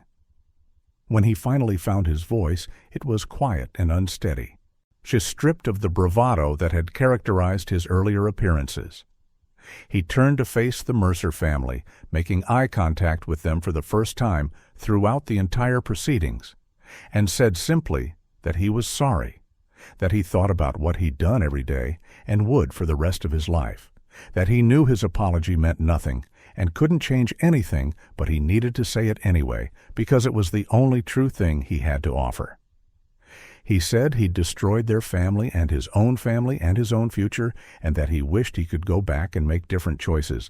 But since he couldn't, all he could do was accept whatever punishment the judge decided he deserved. It was not an eloquent statement, and some observers felt it lacked the depth of remorse that the magnitude of his crime demanded. But it had a quality of authenticity that had been absent from most of Caleb's previous statements. Judge Vasquez studied him for a long moment before responding, and when she spoke, her voice carried the weight of someone who understood the grave responsibility of the power she was about to exercise. She began by acknowledging that this was one of the most difficult sentencing decisions she had faced in 20 years on the bench, that the competing considerations of Caleb's youth, the severity of his crime, the needs of the victims, and the requirements of justice all pulled in different directions and admitted no easy resolution. She said she had spent many sleepless nights reviewing the evidence and the law and her own conscience, trying to determine what outcome would best serve all the interests at stake when no outcome could actually make anyone whole or restore what had been taken. Judge Vasquez spoke directly to Caleb, telling him that she had carefully considered the defense arguments about his age and brain development and difficult circumstances, and that she agreed those factors mattered and deserved significant weight. But she said they could not excuse or overwhelm the central facts of what he had done. That he had entered a neighbor's home with a weapon and intention to steal, that when confronted by a man who had shown him nothing but kindness, he had chosen violence over running away, and that he had then shown no remorse until facing the consequences of his actions. She noted that even his statement today, while appreciated, had come only after being convicted and facing sentencing, that he'd had months to demonstrate genuine accountability before being forced to by the jury verdict. She said that while 17-year-olds were different from adults in important ways, they were not so different that they couldn't understand that murder was wrong, that Caleb had demonstrated sophisticated planning and cover-up abilities that suggested he knew exactly what he was doing and why it needed to be hidden. The sentence, when Judge Vasquez finally pronounced it, attempted to balance all the competing considerations in a way that acknowledged Caleb's youth, while also holding him fully accountable for taking a life. She sentenced him to life in prison with the possibility of parole after 30 years, upon meaning he would be eligible for his first parole hearing when he was 47 years old, though eligibility did not guarantee release. She emphasized that this sentence preserved hope while ensuring serious punishment, that if Caleb spent the next 3 decades demonstrating genuine rehabilitation, accepting responsibility, and becoming someone different than the angry teenager who had murdered Daniel Mercer, he might eventually have an opportunity for freedom under strict supervision. But she also made clear that parole was far from guaranteed, that the parole board would consider the severity of his crime and the ongoing risk he might pose, and that it was entirely possible he would serve far more than the minimum 30 years or even die in prison if he failed to demonstrate meaningful change. As Judge Vasquez finished speaking and the gavel fell with a sharp crack that seemed to echo through the courtroom, marking the official end of Caleb Rowe's legal journey from suspect to convicted murderer to sentenced prisoner, the different participants in this drama reacted according to their different relationships to the outcome. The Mercer family showed mixed emotions, relief that Caleb would spend decades behind bars, but also exhaustion and a hollow feeling that even this victory couldn't fill the hole Daniel's absence had created in their lives. Margaret told reporters afterward that 30 years felt too short for a life taken too soon, but that she was grateful for a justice system that had worked as it should and hoped she would still be alive when Caleb eventually faced the parole board so she could ensure they understood the full impact of his crime. Karen Rowe collapsed in the hallway outside the courtroom, her entire body racked with sobs as she grieved for both the man her son had killed and the son she had lost to his own choices, understanding that she would be well into her 60s before Caleb even had a chance at freedom, that any relationship they might rebuild would have to span decades and prison visits and the unbridgeable divide between her choice to turn him in and his inability to forgive that choice. The immediate aftermath of sentencing brought a strange kind of closure that wasn't really closure at all. I more like the ending of one chapter and the beginning of another that would stretch across decades with no promise of resolution. Caleb was transported from the county jail to the state reception center, where all newly sentenced inmates underwent classification to determine which facility would house them for the duration of their incarceration. The process was dehumanizing by design, stripping away the last remnants of individual identity and replacing them with the institutional markers of prisoner number, security classification, and housing assignment. He was photographed again, this time for the state corrections database that would track his movement through the system. He was given a standard prison uniform to replace the orange jumpsuit that had marked him as pretrial detainee. And he was evaluated by counselors and security staff who would determine whether he would be housed in general population or protective custody, whether he represented a flight risk or a threat to other inmates, and what level of restrictions and supervision his specific case required. The facility that became Caleb's new home was a medium-security prison about 3 hours from Maple Grove, far enough that casual visits would be difficult for his mother, but close enough that she could theoretically make the journey if she chose to maintain contact. The prison housed roughly 2,000 men, ranging in age from 18 to their 70s, convicted of crimes spanning from drug offenses to sexual assault to murder, all of them navigating the complex social dynamics and survival strategies that prison life demanded. Caleb was assigned to a cell in a unit designated for younger inmates and those new to the system, a recognition that mixing a 17-year-old with hardened career criminals would be both dangerous for him and potentially corrupting in ways that would make rehabilitation even more difficult. His cellmate was a 19-year-old serving 8 years for armed robbery, a young man who had been in the system long enough to understand its unwritten rules, but was still close enough to Caleb's age to potentially provide some mentorship in how to survive a sentence measured in decades rather than months. The reality of prison life hit Caleb with overwhelming force during those first weeks, the difference between county jail, where he'd been awaiting trial, and state prison, where he was now expected to simply exist indefinitely. And the noise was constant and oppressive, metal doors slamming and voices echoing off concrete, and the general din of 2,000 people living in forced proximity with minimal privacy or escape. The routine was rigid and unforgiving, every hour of every day, structured around counts and meals and work assignments and recreation periods, with deviation from schedule resulting in disciplinary action that could include loss of privileges or solitary confinement. The violence was ever present even when not actively occurring, a threat that hung in the air and required constant vigilance, awareness of who to avoid and where to position yourself and how to carry yourself in ways that didn't signal weakness but also didn't challenge anyone who might take offense. Caleb found himself experiencing a fear that was qualitatively different from anything he'd felt before. Not the momentary adrenaline spike of getting caught doing something wrong, but the grinding, exhausting terror of knowing he would wake up in this place tomorrow and the day after, and thousands of days stretching into a future so distant he couldn't imagine it. The first time Karen came to visit, 6 weeks after Caleb had been transferred to state prison, the encounter was painful in ways that neither of them had fully anticipated, despite months to prepare for this moment. They sat across from each other in a visiting room filled with other inmates and their families, separated by a table, but feeling like an ocean of hurt and betrayal and complicated love lay between them.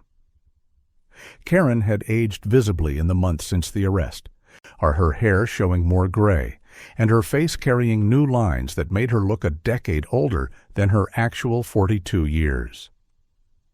She tried to make small talk about the drive and the weather and updates from the neighborhood, desperately attempting to maintain some sense of normalcy in a situation that was anything but normal. Caleb mostly stared at the table, his responses monosyllabic, his body language closed off and defensive. When Karen tried to explain again why she'd turned him in, tears streaming down her face as she said she'd done it because she loved him too much to let him become a monster without consequences, Caleb finally looked up and said in a voice devoid of emotion that she had destroyed his life, and he didn't know if he could ever forgive her for that.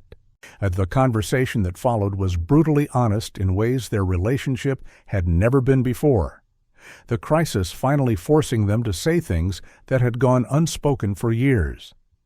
Karen acknowledged that she had failed Caleb in many ways, that her need to work constantly to keep them housed and fed had meant she hadn't been present for him emotionally, that she'd seen warning signs of his anger and behavioral problems, but hadn't known how to address them without resources for therapy or programs that weren't available to families living paycheck to paycheck. But she also told him, more firmly than she'd ever spoken to him before, that his circumstances hadn't made him kill Daniel Mercer, that plenty of kids grew up poor and fatherless without becoming murderers, that at some point he needed to stop blaming everyone else and accept that he'd made choices that were his responsibility alone. Caleb's face flushed with anger, and for a moment it looked like he might end the visit early, but instead something seemed to break inside him, and he started crying, really crying in a way he hadn't allowed himself to do since the arrest. Great heaving sobs that brought a guard over to check that everything was okay. Through his tears, Caleb said things he'd never been able to articulate before about how much he hated their poverty and their house and the way people looked at them, about how seeing Daniel's perfect life across the street had made him feel like the universe was mocking him specifically, on about how the moment of the stabbing kept replaying in his mind and he couldn't understand how it had happened or how to live with what he'd done. He said he didn't know how to do 30 years in this place, that 3 decades was longer than he'd been alive, and the thought of spending all that time locked up made him want to stop existing. Karen reached across the table and took his hands, a violation of the no-contact rules that the guard chose to ignore for a moment, and told him that he would survive this because he had to, that she would visit as often as she could afford to make the drive, and that someday, maybe not soon, but someday, he might be able to find some kind of redemption by becoming a person who used his experience to help others avoid the path he'd taken. It wasn't forgiveness and it wasn't absolution, but it was the beginning of a different kind of relationship between them, one built on truth rather than denial, and on accountability rather than excuses. The years that followed sentencing unfolded with the strange temporal quality of prison time, where days dragged endlessly, but years seemed to disappear, individual moments of suffering or growth or simple existence blurring into a larger narrative of slow transformation. Caleb completed his GED within his first year inside, one of the few productive uses of time available to him, and began taking correspondence courses through a community college program that offered education to inmates. He worked various institutional jobs, from kitchen duty to laundry to eventually landing a position in the library that gave him access to books and relative quiet. But small privileges that mattered enormously in an environment designed to strip away autonomy and choice. He attended mandatory anger management programs and voluntary therapy groups, initially resistant but gradually opening up about his crime and his childhood and the person he was trying to become that was different from the angry teenager who had killed a neighbor over wounded pride and material jealousy. The process of developing genuine remorse was neither linear nor simple, complicated by the normal human tendency toward self-justification and by the prison environment that often rewarded hardness over vulnerability. There were periods when Caleb backslid into familiar patterns of blaming others, insisting that if Daniel hadn't confronted him, or if his mother had been home more, or if society hadn't abandoned poor families, the murder would never have happened. But gradually, through years of therapy and reflection and the simple maturity that comes from a brain finally finishing its development in his mid-20s, Caleb began to truly grapple with what he'd done. He wrote letters to the Mercer family that he'd never sent, recognizing that his need to apologize didn't create an obligation for them to hear it, but using the writing process to force himself to articulate his responsibility and the magnitude of harm he'd caused. He read everything he could find about restorative justice and victims' rights, trying to understand the impact of his crime from perspectives beyond his own experience of punishment. Margaret Mercer lived long enough to see Caleb's first parole hearing when he reached his 30-year minimum, though by then she was 84 years old and her health was failing. She made the trip to the parole board hearing with Lily, now 42, and a social worker herself, specializing in helping children who had experienced trauma, both of them determined to ensure the board understood the lifelong ripple effects of Daniel's murder. Margaret's victim impact statement, delivered in a voice that trembled but never wavered, described 3 decades of holidays without her son, of watching Lily grow up and get married and have children that Daniel would never meet, of grief that had softened with time but never disappeared. She said she bore Caleb no personal hatred after all these years. That hate was too heavy to carry for 3 decades.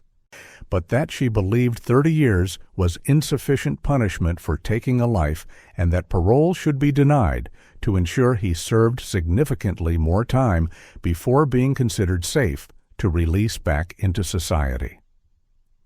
Lily's statement was different, informed by her professional work with trauma survivors and her own long journey of healing that had included years of therapy and support groups and the slow, painful work of building a life around a hole that could never be filled.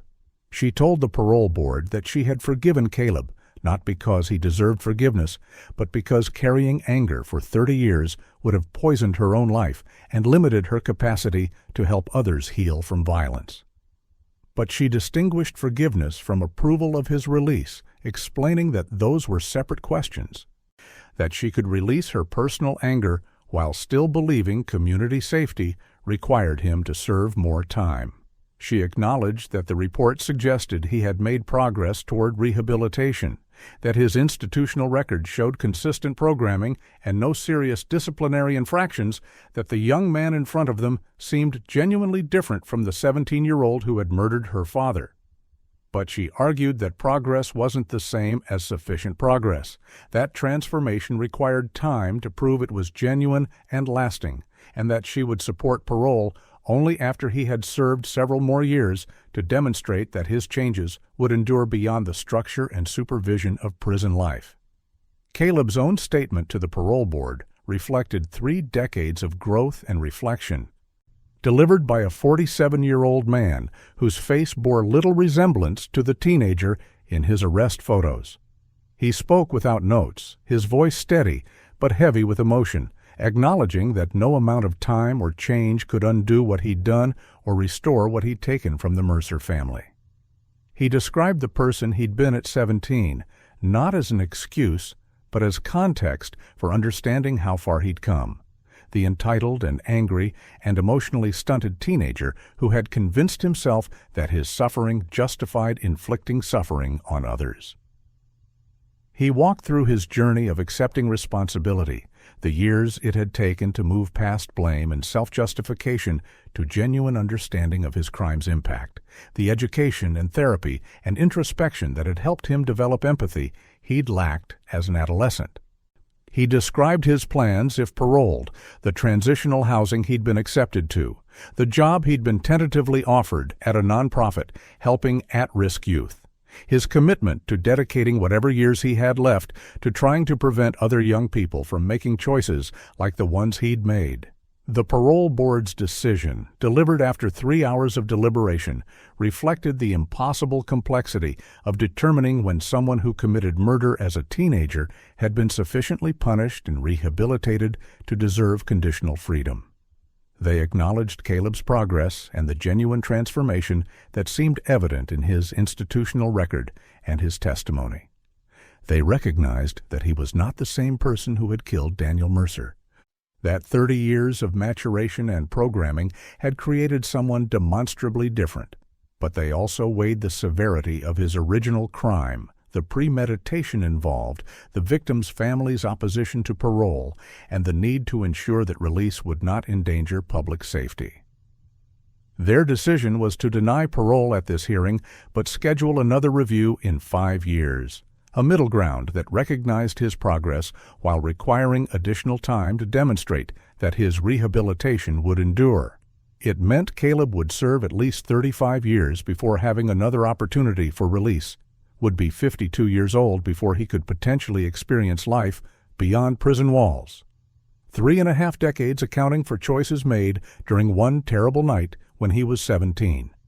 Karen Rowe was 67 years old by the time of Caleb's first parole hearing, her body worn down by decades of physical labor and emotional trauma, but her determination to maintain connection with her son never wavering.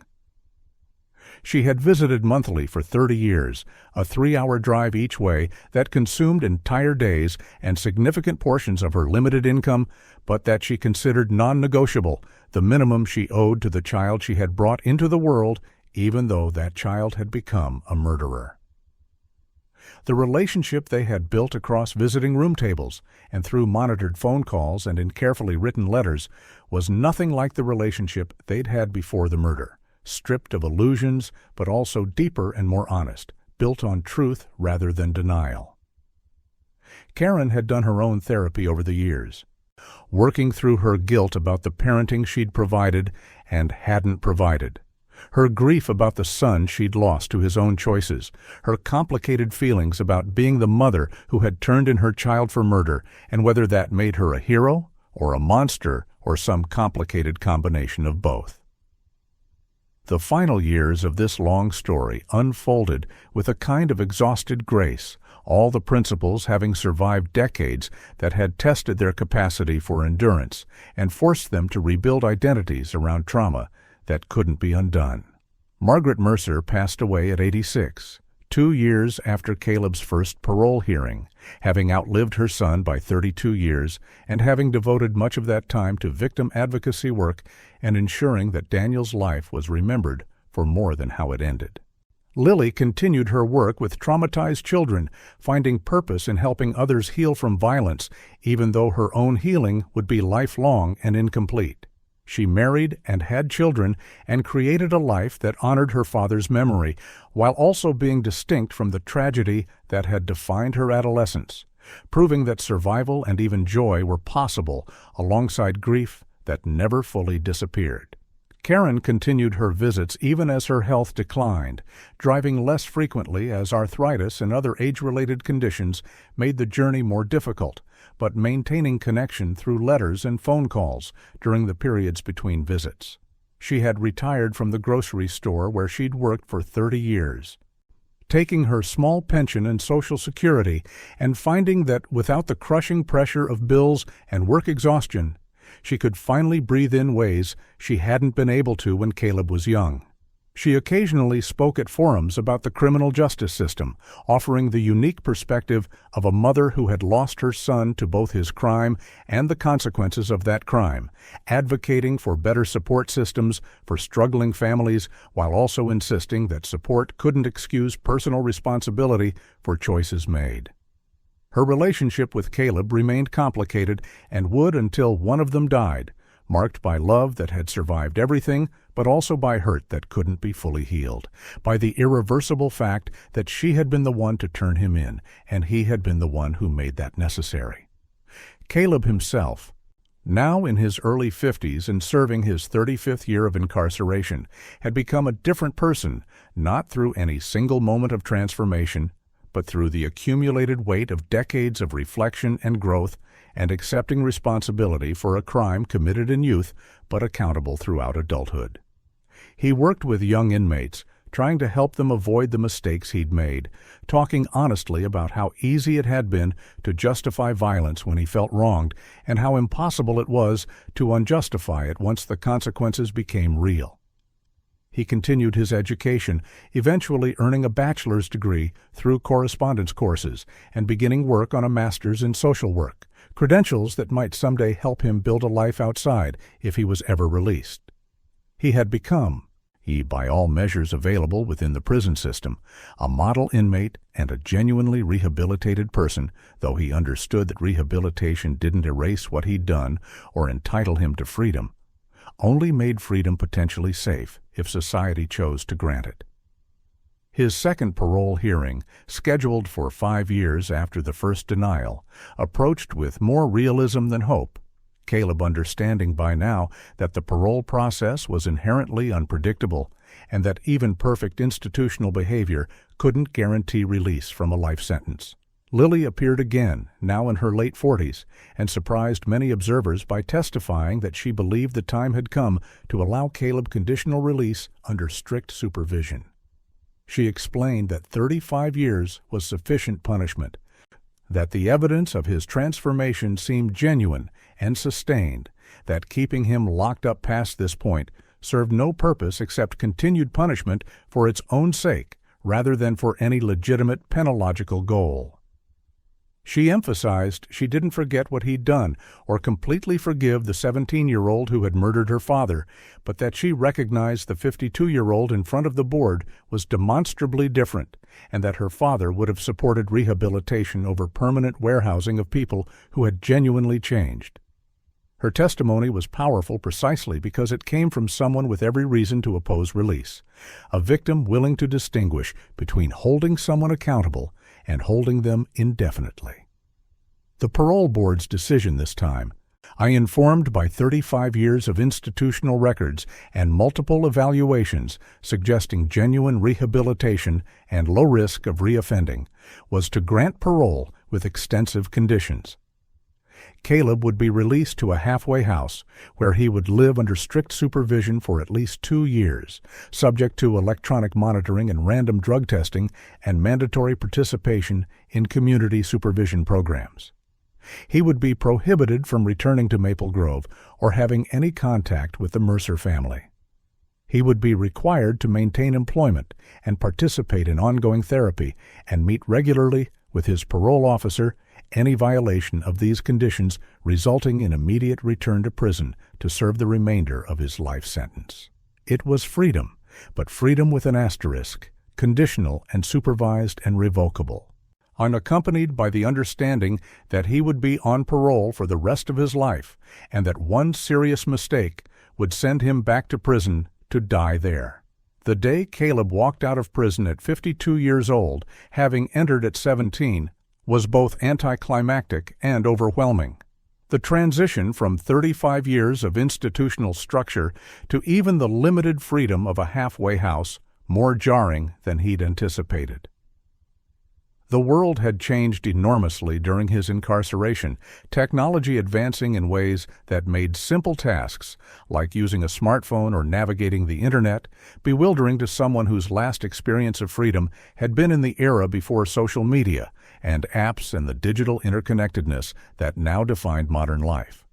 He had aged into middle age without ever experiencing his 20s or 30s or 40s outside prison walls, had missed marriages and careers and all the normal developmental milestones that mark the progression from adolescence to adulthood to middle age. He had no credit history, no employment history, no normal life experiences to reference when trying to build the mundane routines that most people took for granted. Karen was 72 years old when she picked Caleb up from the prison on his release day, her hands shaking as she signed the necessary paperwork and received her son back into a world that no longer had any clear place for him.